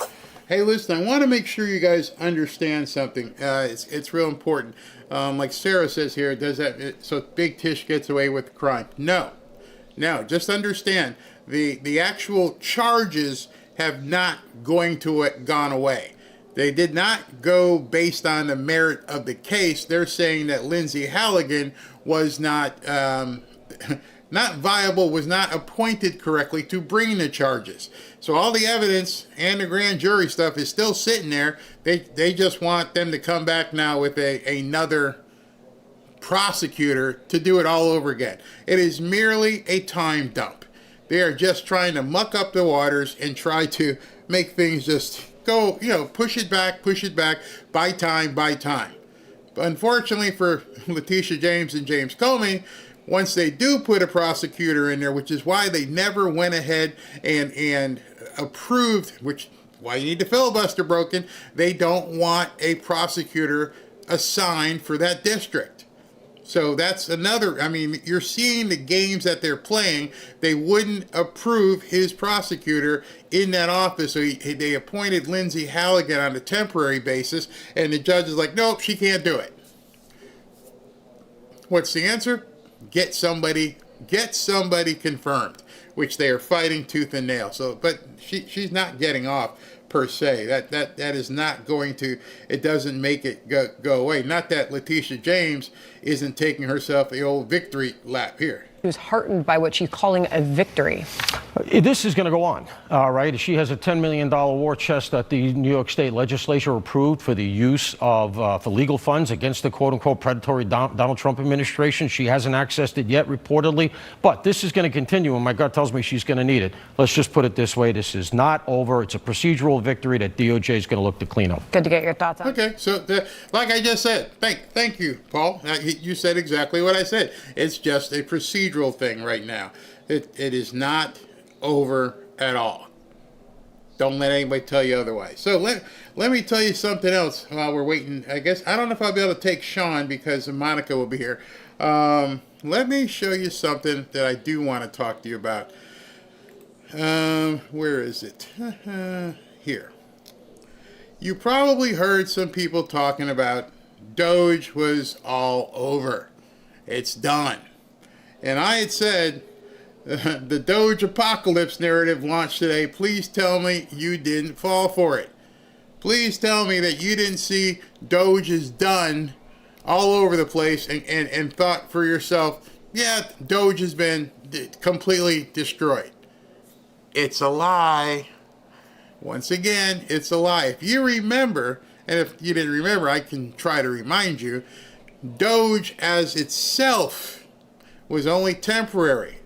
However, what Doge was doing has become a part of many of the agencies that remain in the government. So they tried to make it seem as though Doge went away, when in essence what it is the people have just been moved to specific departments. Let me share this with you. Maybe this will help. Also known as Doge, reportedly ending its work 8 months ahead of schedule. OPM Director Scott Cooper clarifying its functions will be absorbed by the Office of Personnel Management, saying, quote, the truth is Doge may not have centralized leadership, but the principles of Doge remain alive and well. Back in October, Doge estimated it saved a total of $214 billion since the start of its push to eliminate government fraud, waste, and abuse. All right, so Reuters and a bunch of the other people completely jumped on this and completely lied. Once again, they took and put them in certain agencies around the country, around the government. So they're still digging and doing their stuff. It's not as public anymore, but it's under the auspices of Kristi Noem, under Scott Bessent, under Linda McMahon at the Department of Education. They're all over the place digging and digging and digging, which makes it even harder for the outside eyes to pry because they're now under the auspices of an agency. They lie to you. They lie to you constantly, man. I mean, over and over and over. Excuse me. And so many people fall for it. So many people get that and start spreading it all over the place. And I'm like, come on, man. Come on, man. You got to stop that. You got to stop that. All right, so let me continue with something here that I wanted to show you guys about before Monica gets on, because it ties into what Monica has been doing. Let me see here. Let me remove this.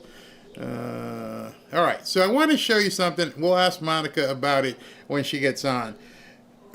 I think at this point you're able to see that our government is in really bad shape in terms of how it's being run, how it's being managed, the snakes in the grass, whatever happened between Marjorie Taylor Greene and what caused her to do what she had to do.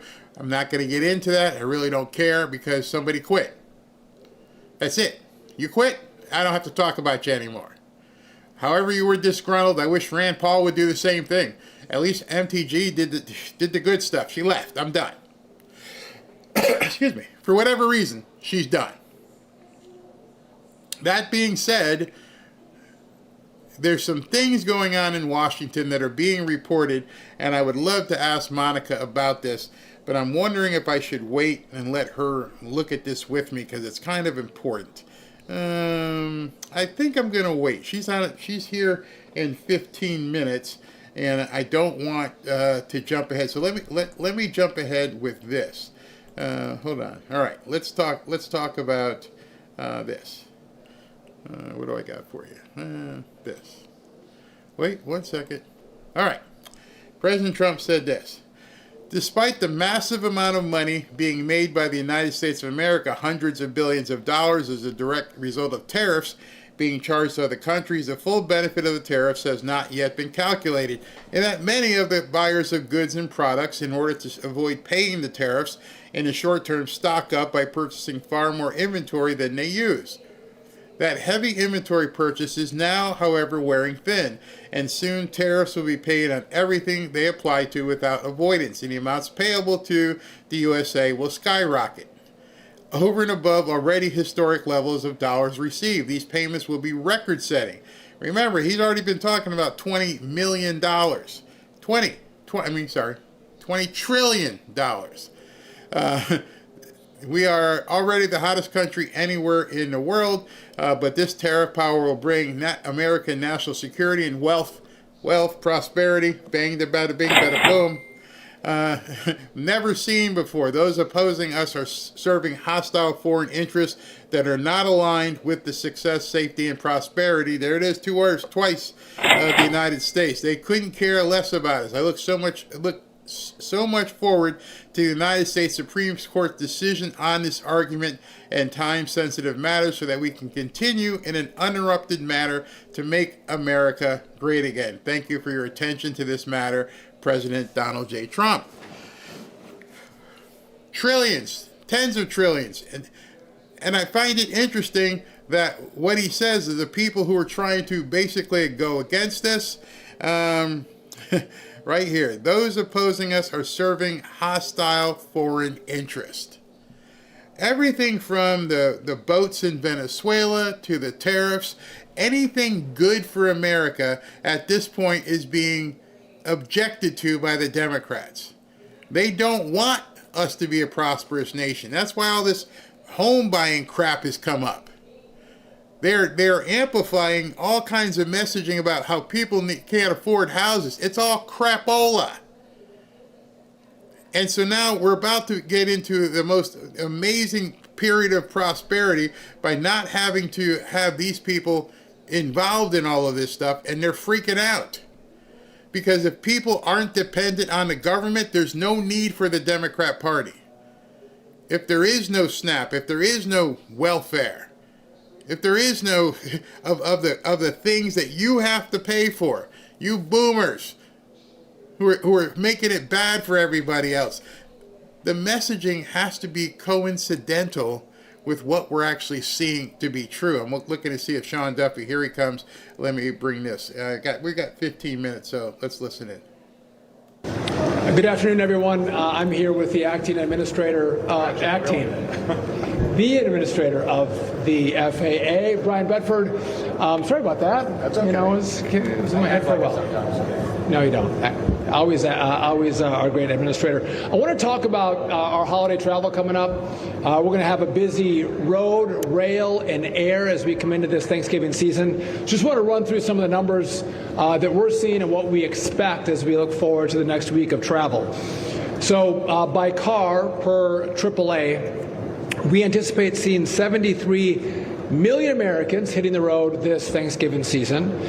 We anticipate the busiest travel on the road in the afternoon of this coming Tuesday, Wednesday, and Sunday. So if you're planning your travel, think about when you depart, because the afternoons of those days are going to be busier than the rest.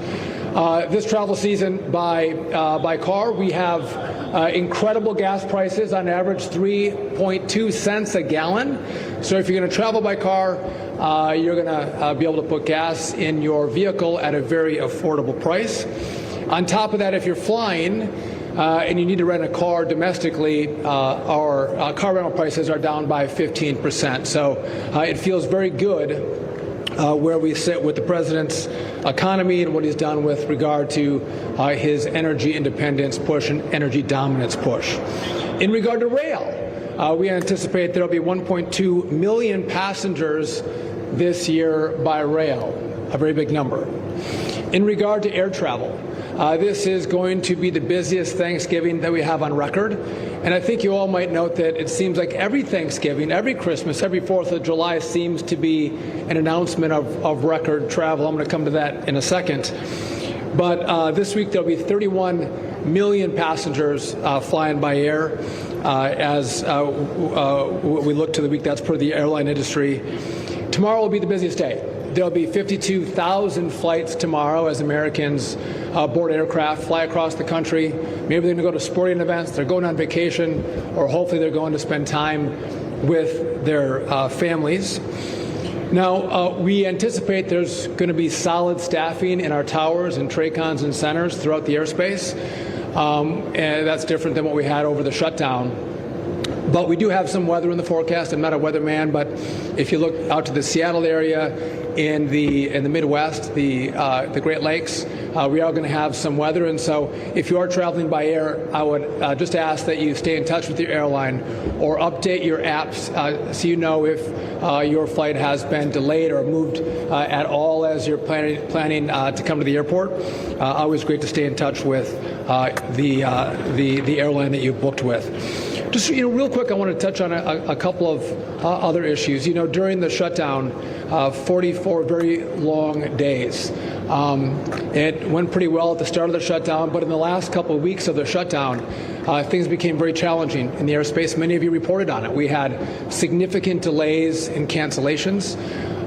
The administrator, in consultation with DOT and his safety team, we took historic action to reduce the capacity in the airspace because of what we saw in the staffing in our towers. And that decision was not made lightly, but it was based on the stats that we were seeing and what we thought was appropriate to maintain a safe airspace. You've also heard that the president announced that we should reward those great air traffic controllers who didn't miss a beat. They never missed a day. And so Administrator Bedford and I announced last week that we are giving $10,000 bonuses to the air traffic controllers who didn't miss a day and the technicians. You don't report on the technicians a lot, but the technicians are the ones that come into our facilities and make sure that some of our very old equipment is actually operational. And if they don't come to work, we don't have equipment that works, you can have all the air traffic controllers you want in the tower or TRACON, you're not going to be able to control the airspace because the equipment is down. And so those two working together made sure that we had a very functioning and safe airspace. So at the president's lead, we decided we would give them a $10,000 bonus, a reward for their great action during the shutdown. I mentioned that this is the most historic travel Thanksgiving we've had, the busiest one. And I don't know if you all know this, but here at Newark, there was a lot of press at Newark by what happened in the spring. We had two outages, 30 seconds each, and then the radar had a reboot. So we didn't have radar in this facility or at this airport for a minute and a half. And it was troubling for everybody. And this team, DOT and FAA, worked with the CEOs of the companies that provide services to us, and we very quickly remedied the problem. And so now for the New York traveling area, so JFK and LaGuardia, this is the most on-time airport that you have in the New York airspace. That's the kind of dedication and devotion and speed at which the Trump administration, the FAA, and the DOT are working to fix the problems that we face in the airspace. And I think it's important. Again, the busiest Thanksgiving. We're going to have a busy Christmas, and as it gets busier, it underscores the point that we need a brand new air traffic control system. Again, we're going to add these eVTOLs, the Ubers in the air, and we have drones that come into the airspace. And so to sit back and think that we're going to not have more delays or more cancellations if we don't build a new system is asinine. So in the big, beautiful bill, we got $12.5 billion to start the process. We need another $19 to $20 billion to complete the process. We can't start that phase of the build until the Congress gives us the money. So we wait.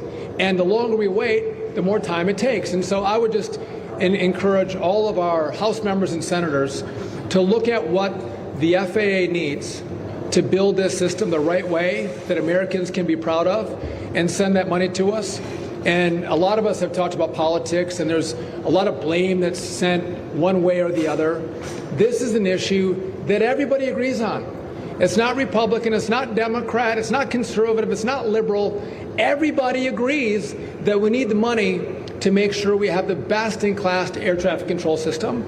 And so I would encourage the Congress to get to work and find that money. And I know when they do, the president's going to sign that bill.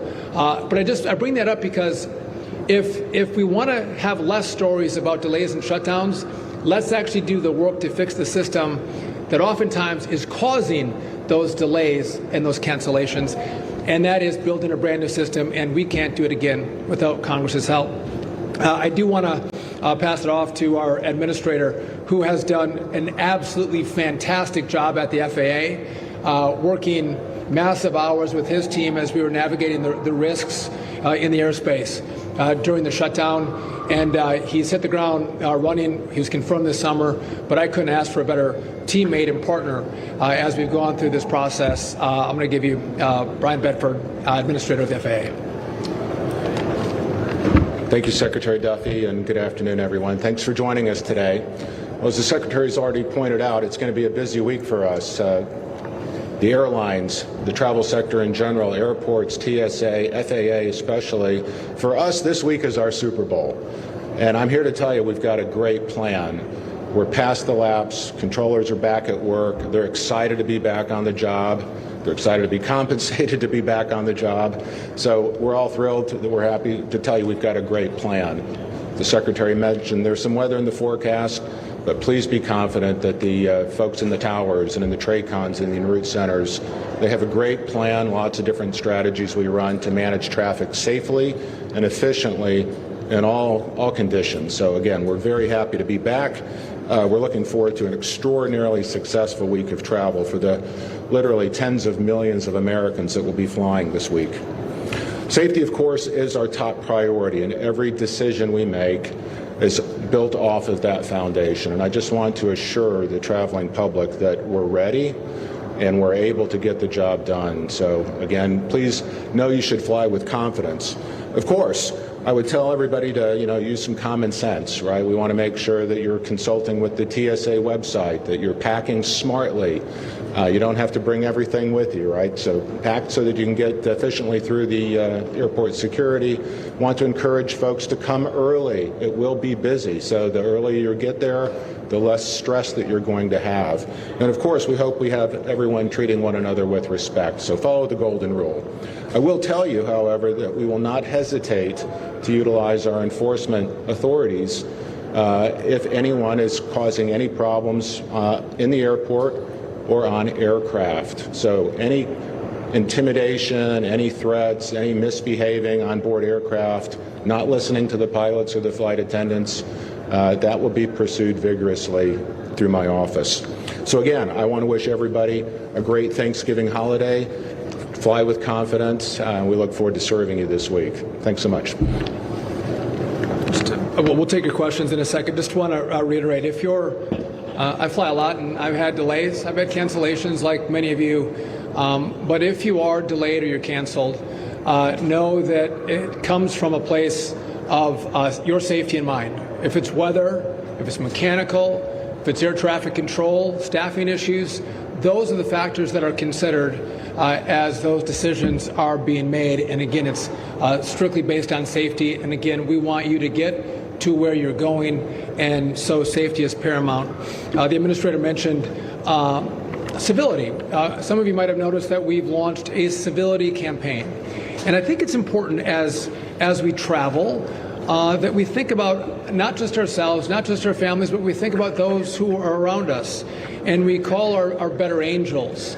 In a busy time, and again, the airports are going to be packed. TSA lines may be a little longer.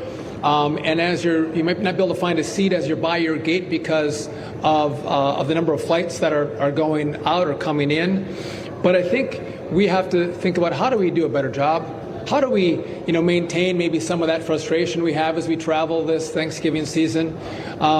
Maybe we should say please and thank you to our pilots and to our flight attendants. I think, again, I call this just maybe dressing with some respect. Whether it's a pair of jeans and a decent shirt, I would encourage people to maybe dress a little better, which encourages us to maybe behave a little better. Let's try not to wear slippers and pajamas as we come to the airport. I think that's positive. If we can help someone as we're getting on the aircraft that might need some help putting their bag in the overhead bin, and you're a little stronger, a little buffer, you've been lifting, stand up and, offer to grab that bag and put it up for someone who's having a more difficult time. Common courtesy and civility, I think, is going to work well. And I'd ask you to please be patient with our TSA and our gate agents. And again, they're working their hearts out to make sure that this is the best experience possible for you and the safest experience possible for you. And again, a little gratitude goes a long way. And if we all do that, I think we're going to have a far better travel season. And by the way, we're going to get to our families on Thanksgiving with a lot better attitude. Who couldn't ask? All right, so I've got Monica Page lined up, so I'm going to have to bump. Monica Page is bumping a cabinet member, but nonetheless, I want to talk to her. I haven't talked to her in quite some time, and plus she's standing outside in the cold weather up in Washington. Monica, are you there? Hi, Barry. It's great to be with you. It's been too long. Oh, long time. How's the weather? Are you cold out there? Actually, it's pretty mild, so it's definitely been colder here, so I'm enjoying the sunshine. Oh, it's great to see you. Yeah. Everything we're seeing right now, I want to jump in because I know you're busy and who knows what's going on. Well, first, you tell me, what's going on at 4 o'clock? He's going to be, President Trump's going to be signing executive orders. Do you have any idea what those executive orders are going to be? So we actually just recently got an update via X. There's a reporter by the name of Jake Traylor. He's a reporter for MSNBC. He actually just posted that the executive order that was supposed to be signed today at 4 p.m. is now going to be delayed. It was supposed to propose this framework to address the healthcare costs, address this healthcare crisis, specifically as it pertains to Obamacare and the Obamacare subsidies. But it's delayed because apparently there have been a number of congressional leaders or some congressional backlash regarding this latest measure, so I believe it's going to be delayed. That's exactly what we're following right now. I'm gonna go back into the lower press and just double check on that to see if if it's still gonna happen today or if he plans on signing something else. But that's kind of the rumor mill on the ground here at the White House. Is the pushback well, obviously Democrats plan on pushing back anything he does, but as a pushback that he's talking about coming from the Republican side?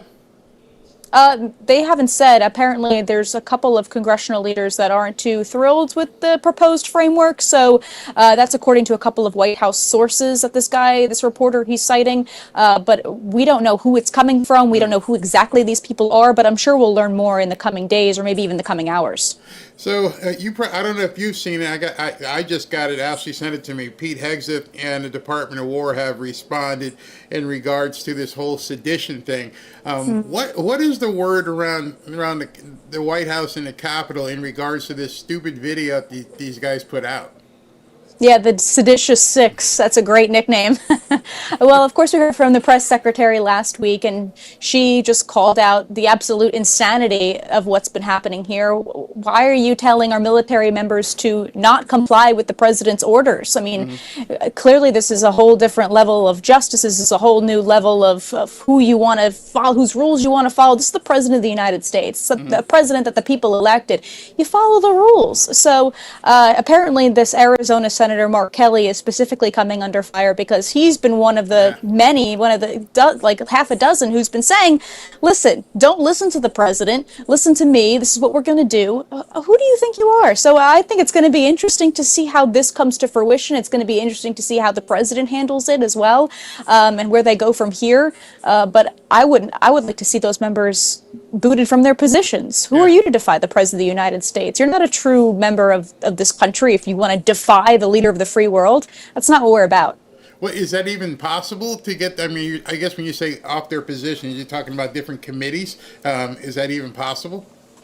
I have no idea what that would entail. I don't know if the president will be looking into something like that or looking into possibly even replacing somebody in a position who's been calling to defy the president's orders. So it'll be interesting to see how the United States handles it, how our White House handles it moving forward. But I know the president has a lot on his mind in the coming days, and especially in the coming, as we get into the new year, affordability being a top issue for the president as well. Scott, I'll talk to you about that in a second. Next thing, because this news broke while I was on the air, and I'm sure you got some feedback on it. What's going on with Lindsay Halligan and these cases against Comey and Letitia James? Are they going to look to refile? It just seems like everything they try to do, these district court judges keep throwing a monkey wrench into things. Yeah, what about that? That's pretty suspicious if you ask me. I mean, you take a look at this federal judge, right? This is a Clinton judge, so Obama handpicked a Clinton judge to take on this case, and specifically that case of Comey and Letitia James. But yeah, essentially it's been thrown out, claiming that the attorney, Lindsay Halligan, was illegally appointed to her position, which doesn't really make much sense because the president appointed her, saying that she has no prior experience. Okay, so I think the White House will be refiling because they can refile these cases or these claims. So I don't think that this is over. I think it's far from over at this point.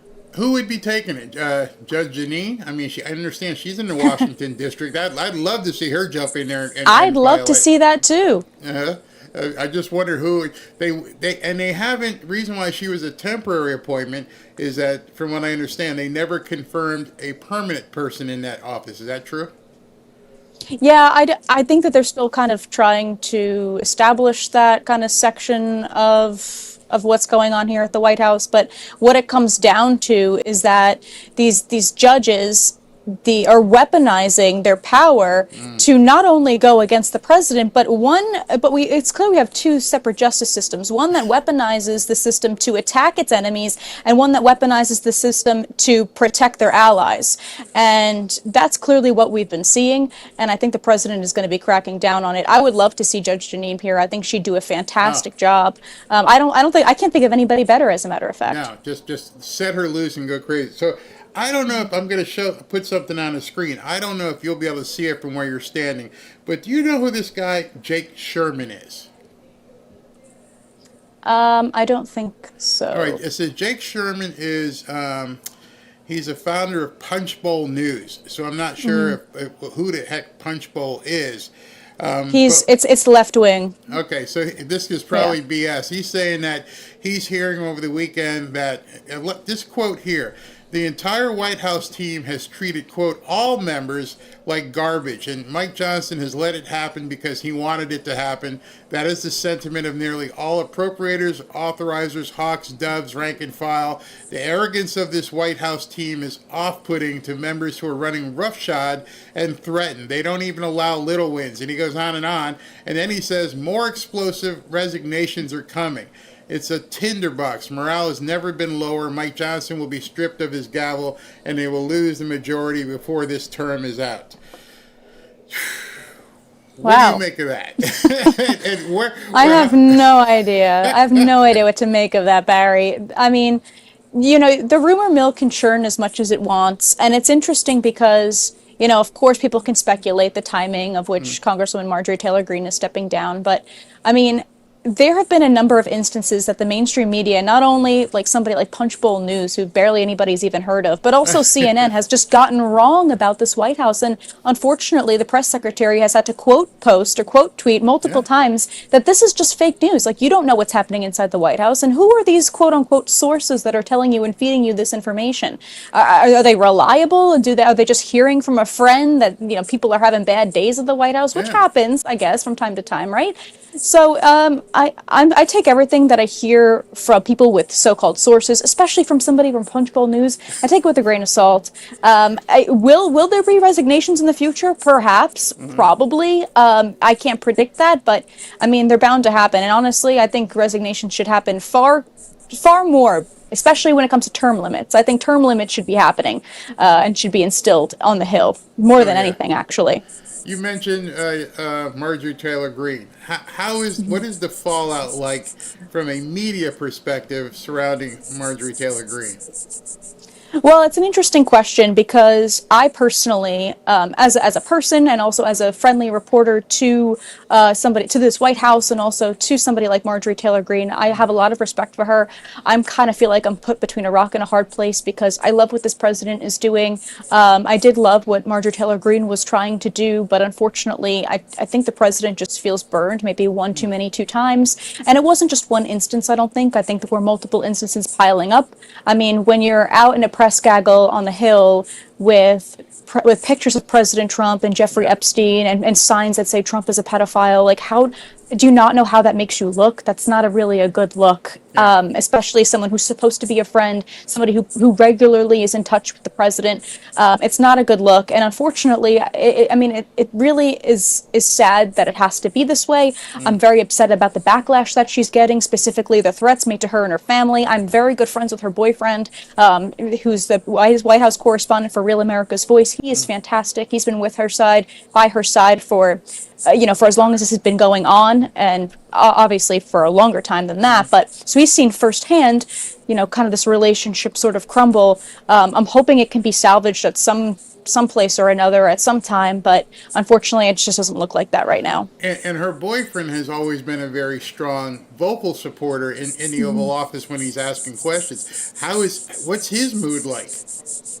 It's not too good. I mean, I think he's disappointed with everything. I mean, he is in a position that I would not want to be put in. I can't imagine what he's been feeling because, her family is kind of becoming his, and, he spends a lot of time with her, and, he, of course, adores the president and adores, Marjorie, but I think he's put in a really rough spot where he wishes he could say some things, but he can't say some things. But at the end of the day, he's got to support the woman that he loves. You know what I mean? But you can still support what this White House is doing, because I sure do. You can still disagree with what some of the things this White House is doing and disagree with some of the things that Marjorie Taylor Greene has said.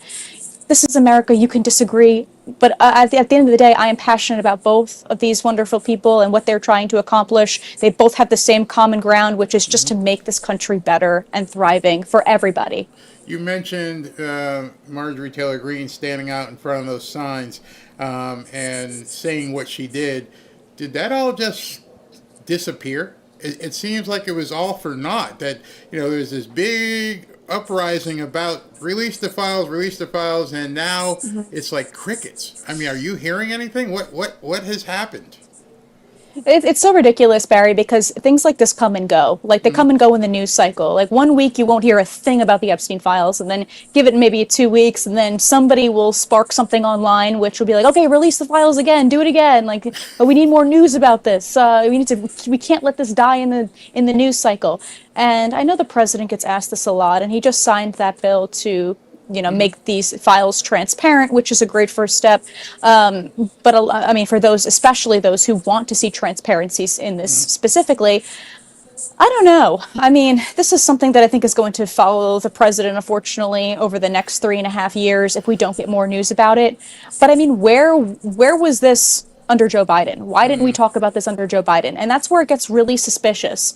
But of course, there isn't a press briefing that goes by where she isn't asked at least one question or something involving that, unfortunately. So this is why I think It's not going to die.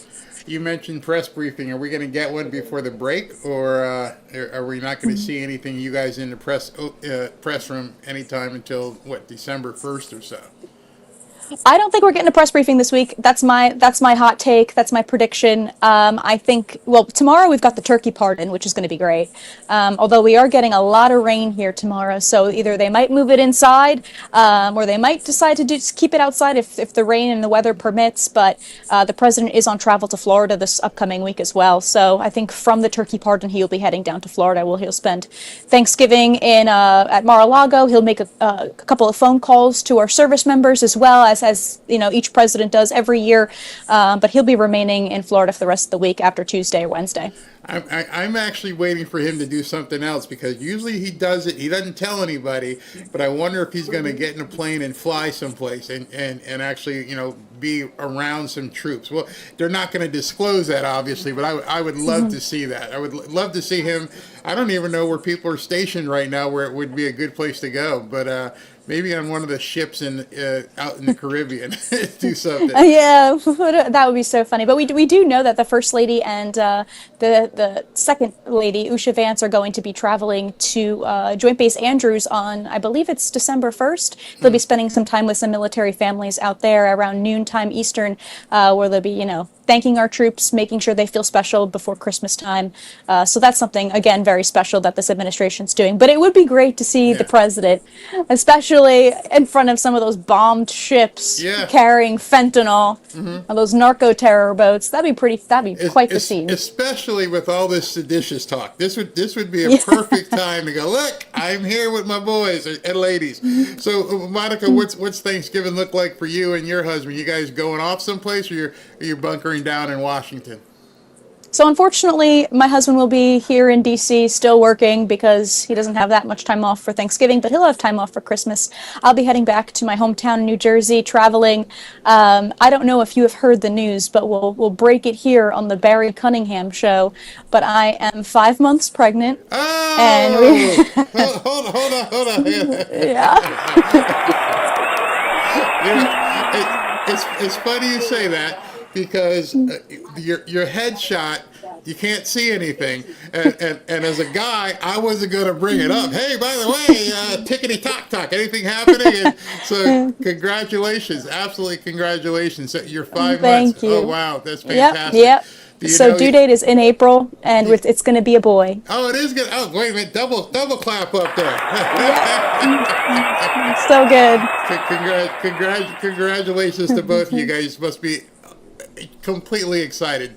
Oh wow, that's fantastic. That's fantastic news for you guys to have going into the holidays. It must put a completely different aura all over it. And see, now you're about to get probably a whole bunch of people tweeting at you saying congratulations on your baby boy. So good. I love the viewers. I love the supporters. You've got a great fan base here, Barry. I'm gonna let you get out of that cold weather and get off your feet. Not to baby you, but go be an expectant mom at this point. Thank you very much, Monica. Have a great Thanksgiving. Be careful traveling, and take care of that little baby. Thank you, Barry. Happy Thanksgiving to you and your family, and to all the listeners and watchers as well. And Merry Christmas if I don't see you. Merry Christmas, yes. Bye-bye.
back to Fanfare with Barry Cunningham. You know, it's pretty funny because you learn what not to ask, even though you're wondering, like, hey, they've been married for a while, but you're wondering it, and it's so nice to hear she's about to have a baby boy in a few months. Awesome. That's absolutely awesome. I love it for her and her husband, both of them. All right, so let me finish up on something I was talking to you about before we jumped.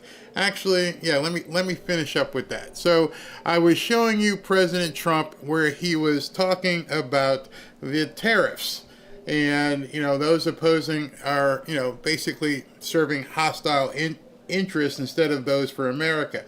I want you to hear this video in regards to the tariffs by Howard Lutnick. We are going to win the case. It's pretty clear. I sat in the Supreme Court. We're going to win the case. But the fact is the president has all sorts of policies and tools throughout. He's got tariff rules of 232 in my department. He's got. All right.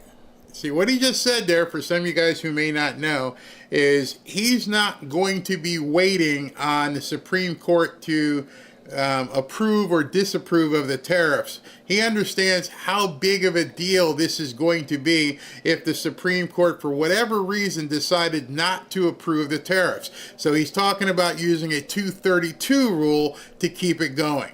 So they already have a backup in place. He's got 338. He's got tariffs are going to be a part of this administration's national security and national economic protection of the American people. But we are going to win the case. So you can worry about the backup plan, but you're going to watch the Supreme Court back this president, because this president has proven that he can protect America, and IEPA is protecting America. So we are going to win this case. You heard it from me. I feel confident. I sat through the case. We are going to win. All right. He always looks exuberant. He always looks very happy. But if he's that happy, I'm convinced that they are going to make it happen as well. And, gladly. He continued. He went from there to Bloomberg. Digital rules, they only touch companies above a certain threshold. Of course, the only companies above those thresholds are all American companies. So come on, that can't be the rule. Let's take it off. Let's settle the outstanding cases against Google and against Microsoft and against Amazon. Let's put them behind us. Let's come up with a reasonable framework where these companies can grow and build, and then those companies will agree to invest hundreds of billions of dollars of data centers here. So the idea is, if they take their foot off this regulatory framework and make it more inviting for our companies, they can get the benefit of hundreds of billions, possibly $1 trillion of investment here. So I'm going to have to get the GIF of the professor in Back to the Future, because every time he says stuff like that, I feel like saying 1.6 gigawatts, because he's talking numbers that we've never heard before.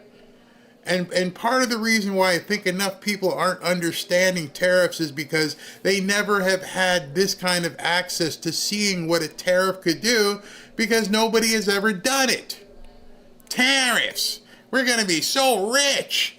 And he said it before right at that rally in Madison Square Garden, where nobody knew what the hell a tariff was going to be. And sure enough, he's raising tens of trillions of dollars, and these guys couldn't be happier. Yet people are out there saying, well, it doesn't help us. The boomers will shut the door behind us.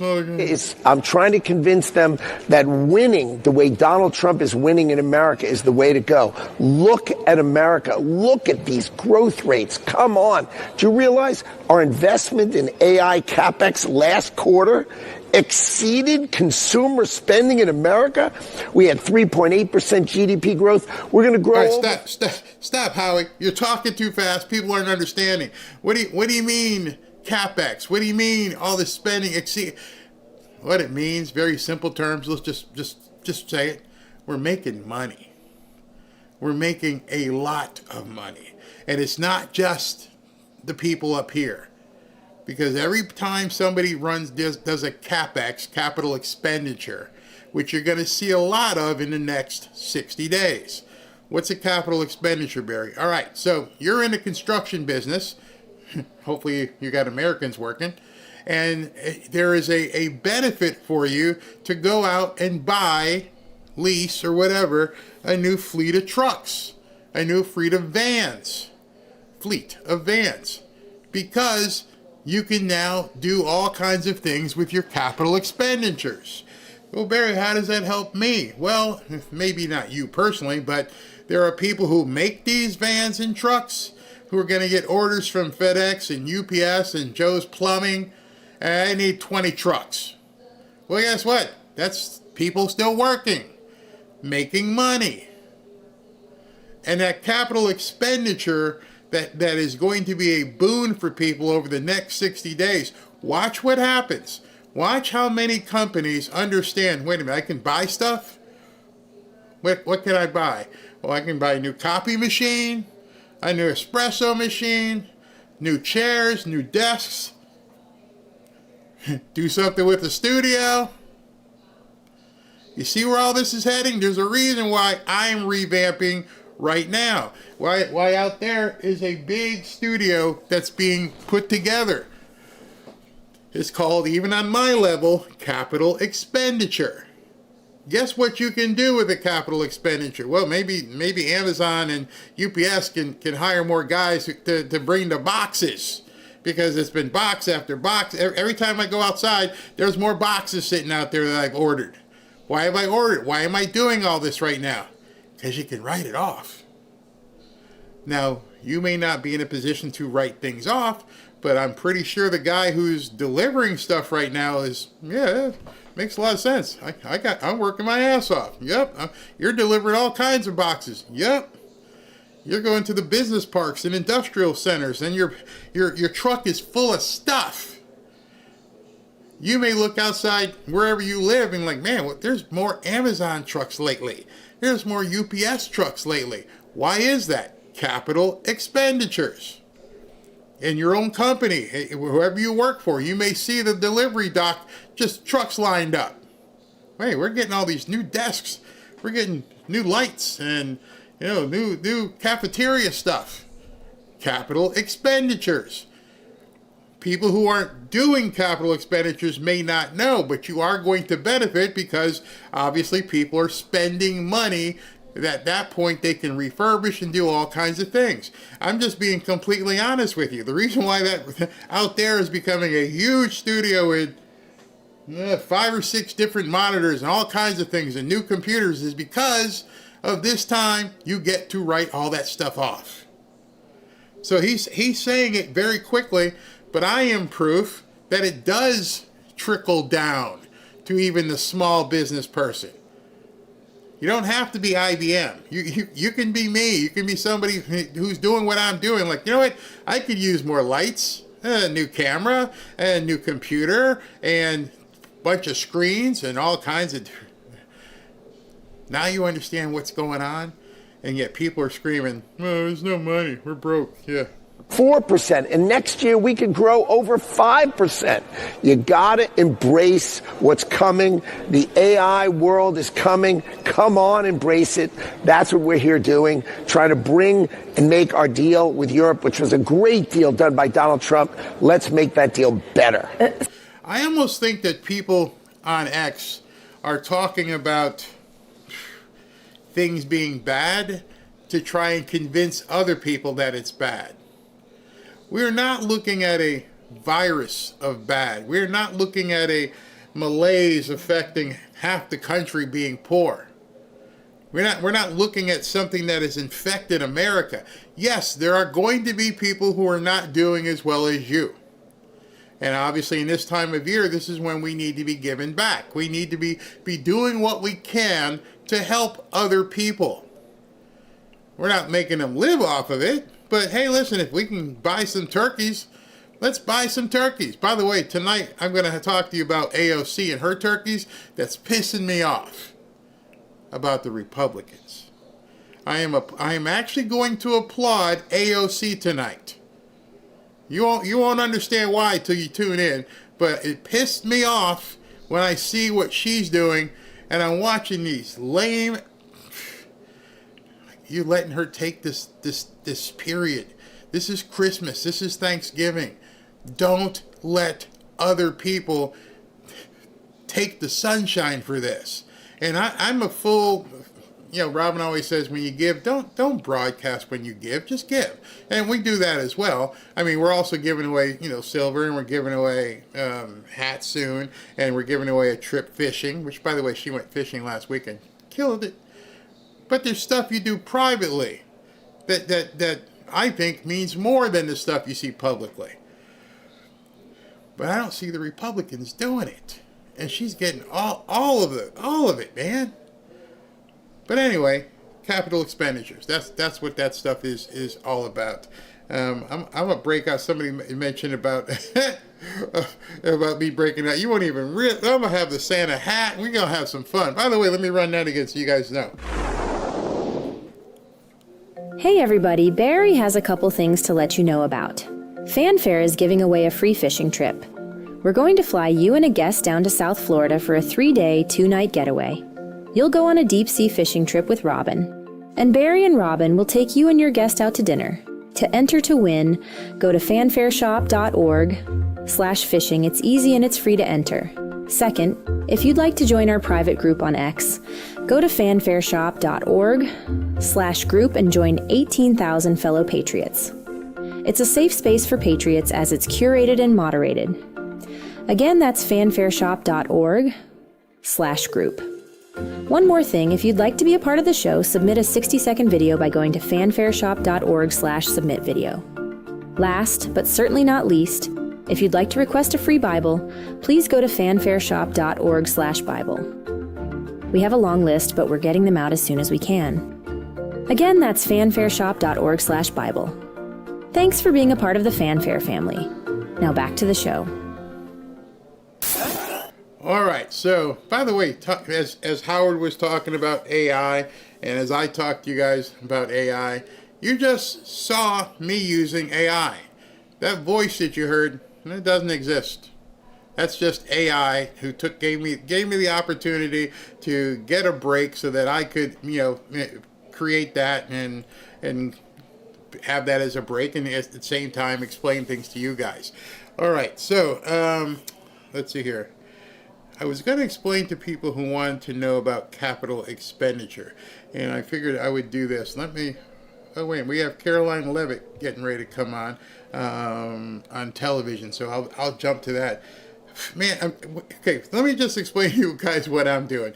I'm working out the kinks and how this is going to work moving forward, where I can pull stuff in as it happens. Obviously, Caroline Levitt's not going to be on my show, but if she's going to talk, it's someone I want to hear from. Sean Duffy, you just heard, could want to hear from. I can bring those people in.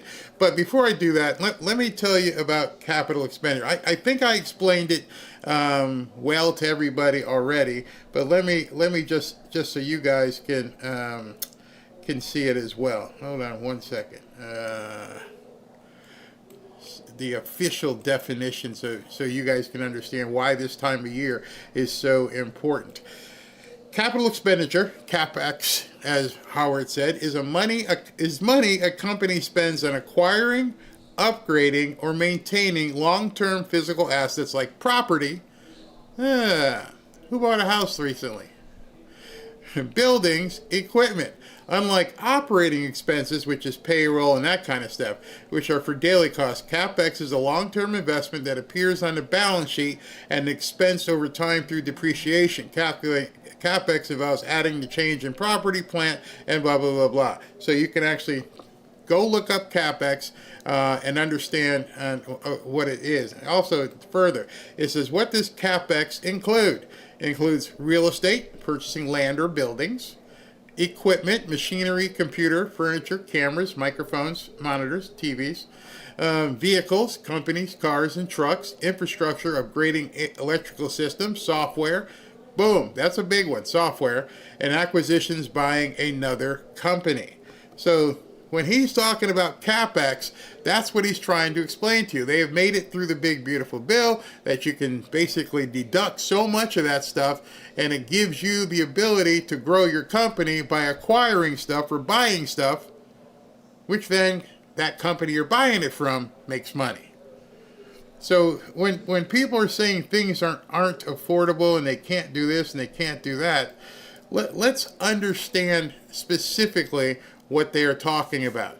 They're talking on a very myopic perspective, and although that reality is what it is not representative of the entire business environment. You know, if a guy wants to open a pizza store and he has to buy ovens and he's got to buy chairs and tables, he has to do that before he hires everybody. So if I was going to be opening a pizza parlor today, I'd have to, get the building. I'd have to rewire it, CapEx. I'd have to then decide I'm going to paint it and the fixtures, CapEx. And then I'm going to buy the ovens, and I'm going to install a counter and cash registers and lights and a jukebox, CapEx, CapEx, CapEx, CapEx. Now that I have all that in place, now let me hire 10 or 12 servers. Those 10 or 12 servers who weren't there when I was considering putting the business together. So now I'm employing 10 or 12 people. See how that works? Just wanted to let you know. All right, so sometimes I get so upset with people who keep complaining instead of understanding what you need to do to participate. And maybe not enough people tell you about it, but I'd like to. All right, so last two things I'm going to, we'll keep going until Caroline, not keep going. If she comes on, she comes on. But I want to bring to your attention a couple posts here on X. Wow, we're already at 3 hours. Man, this 3 hour stuff's going to be easy for me.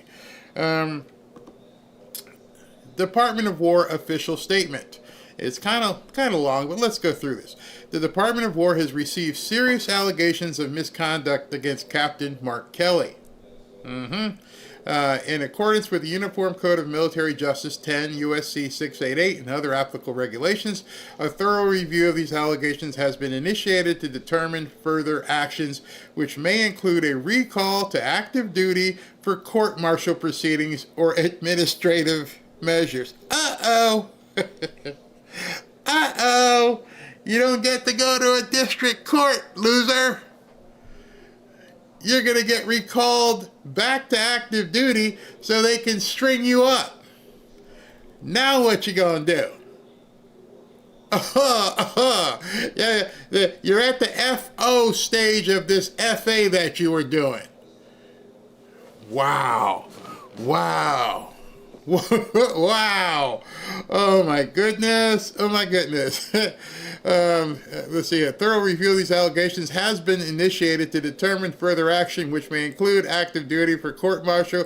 This matter will be handled in compliance with military law, ensuring due process and impartiality. Further official comments will be limited to preserve the integrity of the proceedings. We are now at that exit on the highway where the military is the only way. This may be the first one who gets to exemplify military being the only way. You win, sir. Step up. Get your ride to the brig. Oh my goodness, this is just some phenomenal stuff here. The Department of War reminds all individuals that military retirees remain subject to UCMJ for applicable offenses and federal laws such as 18 U.S.C. 2387, which prohibits actions intended to interfere with the loyalty, morale, or good order and discipline of the armed forces. Any violations will be addressed through appropriate legal channels. Military is the only way.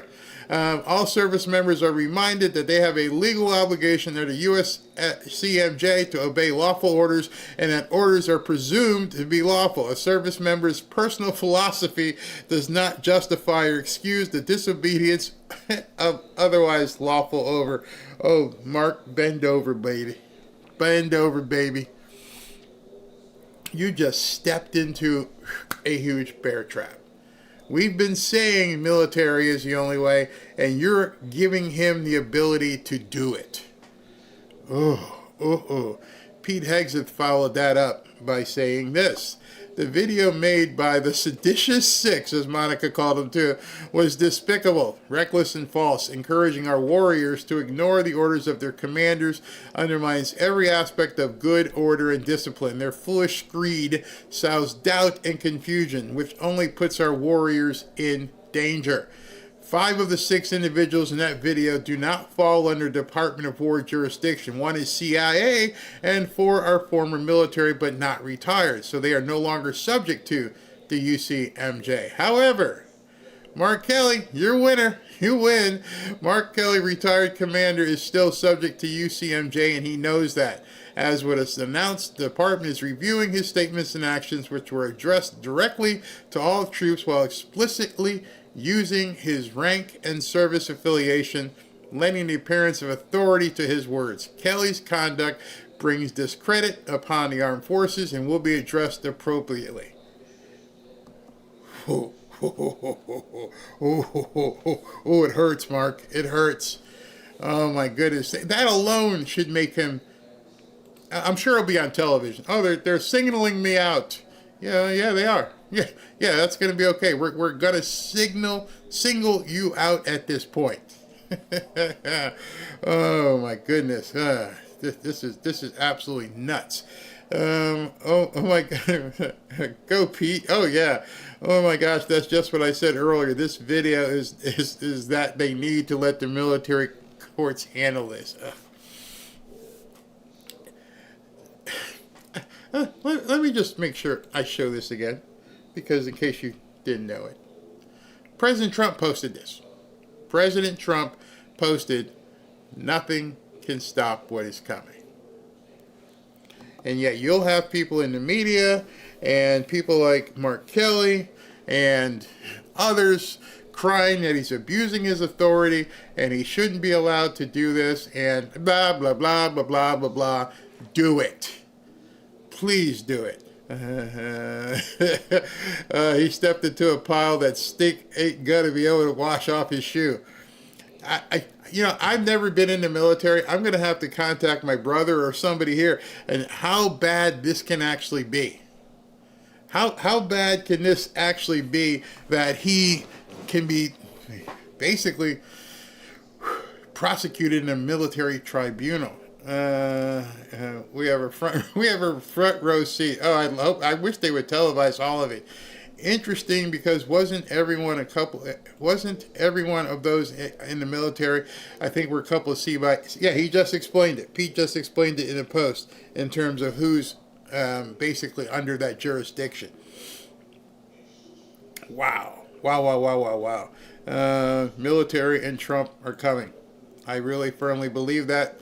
That's the thing. The military can recall someone to put them on trial. They have done this before. Once was about a murder case. You would have thought that Mark Kelly knew that. This man is a sitting senator, but he's also a retired military. Oh my gosh. He had to go buy extra defense. I actually posted that. What about the rest of them? Good question. I'm going to have to dig in and find out about the rest of them, like the woman from the CIA. I don't know if there's any rules on her or whatever, but the fact that Mark Kelly is going to now have to face the gauntlet, it might do something about the other ones. I think that when Mark Kelly was in space, he was taken over by aliens. Nobody in the armed forces should ever behave this way. You are right. No longer in military, but not retired. How? Good question. I don't know. I will never tell you stuff I don't know, and I have no idea what that happens. Maybe time for a General Flynn interview. Ashley asked me that today, and I was wondering if you guys wanted to see Michael Flynn.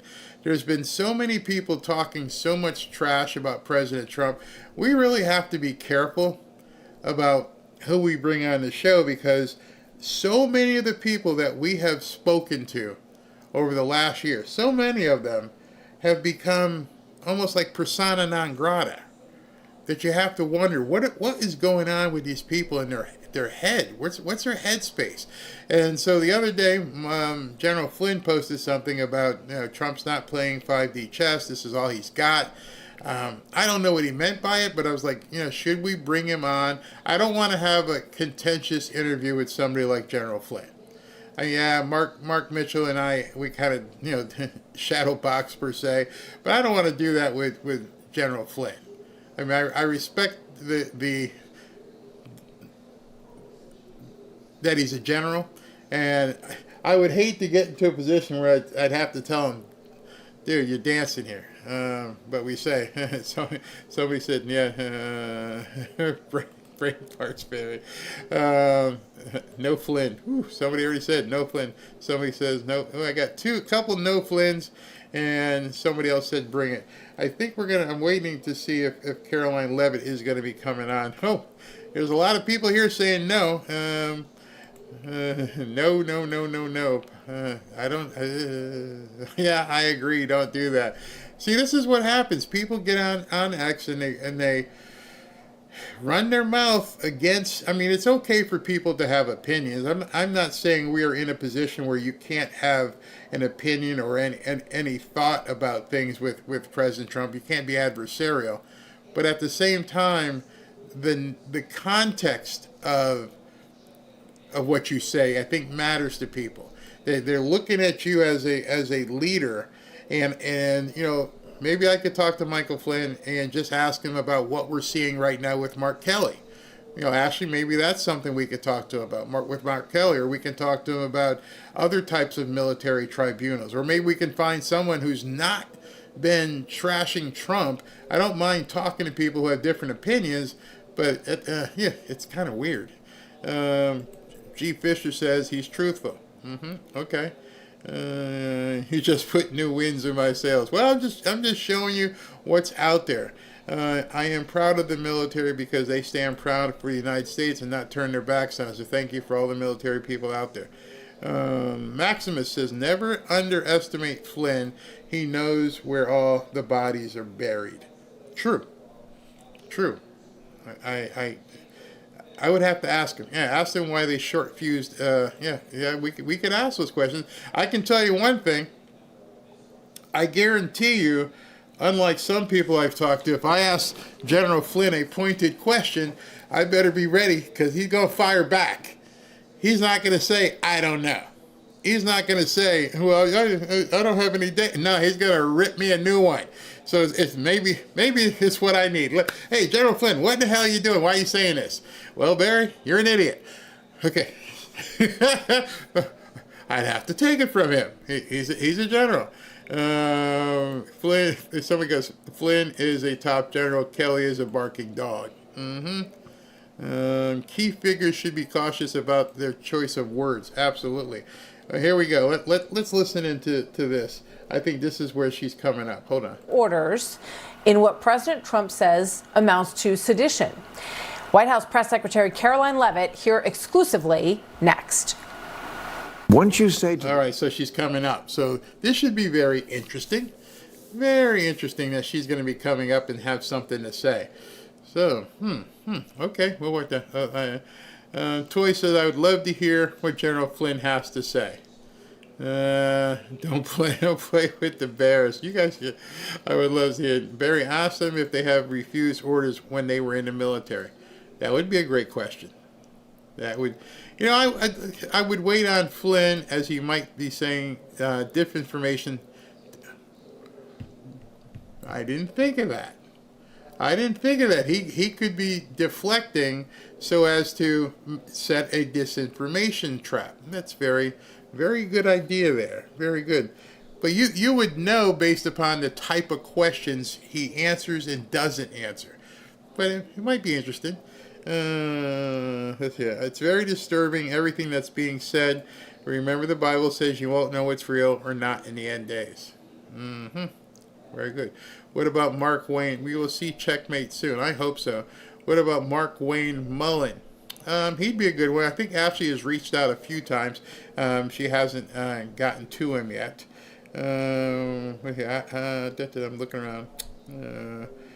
I've listened to Flynn's story. It's not pretty what they did to him. No, No, not at all. They did. The government did do some really crappy stuff at this point. Let's see here. Aloha warrior. Wait, he didn't see it coming. The military will take you down. Good. That's what I've been saying. Misinformation is necessary. So you're thinking that if we are in a pseudo civil war, that the weapons at this point are misinformation. Keep your enemy guessing. Don't give them any confirmation, which may be some of the ground cover we're seeing so many people do right now. You know, because if you're looking to see the signals and you're not seeing the signals, and then today, you know, Pete Hegseth putting out their military tribunals and they're coming after Mark Kelly, that's a big one, because watch what happens over the next... It's a perfect time to launch that. Because as everybody is getting out of Dodge, they're all leaving Washington. President Trump, I think Monica said he's leaving tomorrow. If he's leaving tomorrow, and watch what happens when the city shuts down. And I don't know anything if I would trust what Trump's going to do over the next couple days. Hey, he's coming down to Mar-a-Lago. He may end up in, I don't know, Gaza somewhere. We don't know what to look for over the next couple of days. This guy could pop up anywhere. He could pop up at some Air Force base in Afghanistan if we have, and no, we don't have one over there. But I think we're going to see a bunch of misdirection, because one thing we know about Trump, one thing we absolutely know about President Trump, the man ain't staying quiet for 4 or 5 days. Thanksgiving or no Thanksgiving, he's not taking off and going, I'll see you Monday or Tuesday. That ain't gonna happen. I think if we all had we're in a poker match or something right now, we would all bet that he's going to do something over the next 4 or 5 days, especially with everybody gone out of town. And given that Comey got the day off, and all, I mean, not the day off, they dropped the case on Letitia. There's and Comey. There's something he's gonna do. I mean, luckily for us, in the flexibility I have, we can jump and cover things accordingly. But watch what happens. All right, Caroline Leavitt is about to come on.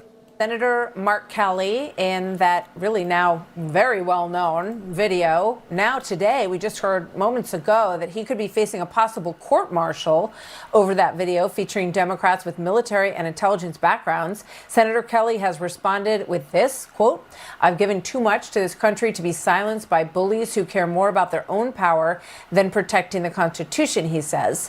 The Department of War says that it can't take action against the other veterans in the video because they're former service members but not retired, and there are different rules in terms of the what the judicial system can do in terms of acting on that. Senator Alyssa Slotkins, a former CIA officer, here she is on what specific illegal orders this was all about. Do you believe President Trump has issued any illegal orders?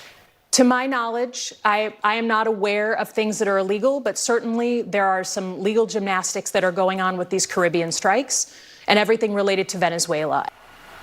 Okay. With that, we bring in White House Press Secretary Caroline Leavitt. Caroline, you know, I spoke with Jason Crow on this program last week, and it seems like every time one of these individuals is asked what this was about, they have a different sort of rotating answer. Let me just play this from this morning on Morning Joe Scarborough talking about this, and we get your thoughts on the other side. Okay, wrong answer. Well, I'm sorry, with all due respect, wrong answer. He has white latitude on strikes. Ask Barack Obama and drone strikes. Ask George W. Bush and drone strikes. The commander-in-chief is given, no, there's no buts to it. The commander-in-chief is given white. No Supreme Court is going to put themselves in the Situation Room and make a decision for the commander-in-chief, Democratic or Republican. He was responding to the soundbite from Melissa Slotkin there. You know, what's the White House take on how this whole thing has evolved, and now this news that Mark Kelly could undergo investigation? Well, we believe it's deeply unfortunate that these Democrat senators made this egregious and completely irresponsible statement. And let's be very clear, Martha, these Democrat senators knew exactly what they were doing. It's not a coincidence that all of them have military or national security experience in their background. They were leaning into that experience to try and give a wink and a nod to the 1.3 million active duty service members who serve in our United States Armed Forces and essentially encourage them to defy the orders of their commander-in-chief, which is illegal, by the way. Let me be very clear. Not a single order this president or administration has given to our military has ever been illegal, nor will it ever be. This administration respects and abides by the law, and these officials know it. They are trying to sow chaos and distrust, which is a very dangerous thing to do within the military's ranks. The sanctity of our military respects and relies on law and order in the chain of command. And that's what this administration is trying to say. And that's why the Department of War opened up this investigation against Senator Mark Kelly today. Yeah.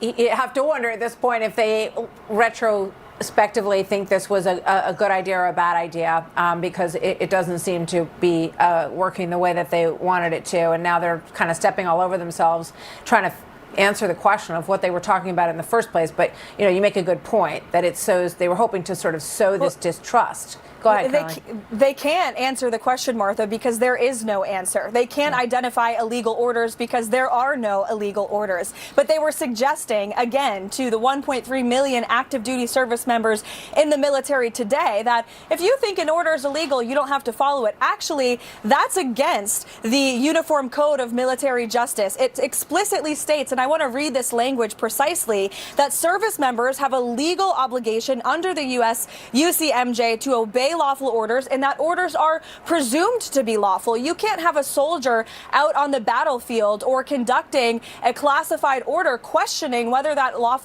order is lawful or whether they should follow through. There must be a chain of command in our military, and Republicans and Democrats for decades, since the beginning of our country, have always respected that until now when the Democrat Party has been completely overtaken by Trump derangement syndrome, and now we have these deranged statements from sitting members of Congress.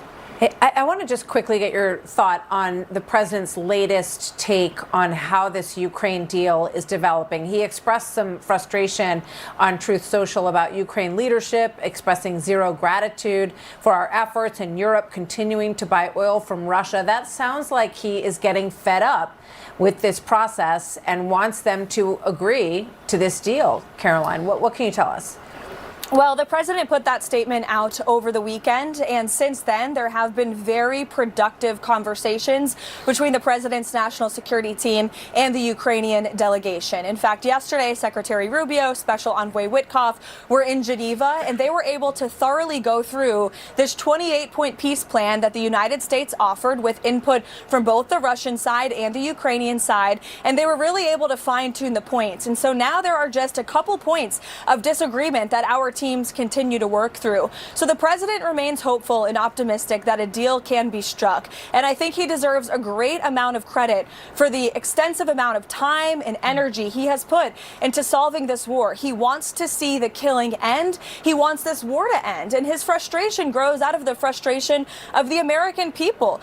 President Trump stopped the funding of this war, but the United States is still sending or selling a big amount of weapons to NATO. We cannot do that forever. And the president wants this war to end. He is a peacetime president. That's what he's pursuing. And today he remains optimistic and hopeful. And I know our teams are working around the clock to try to get this deal to an end. Yeah, obviously everybody watching every move of this and hoping that there can be a resolution to put the war to an end. Very quickly before I let you go, James Comey responding to a federal judge saying that the charges against him and against Letitia James will be dropped. Obviously, there's a government appeal process that can kick in. Let's play this and get your reaction, Caroline.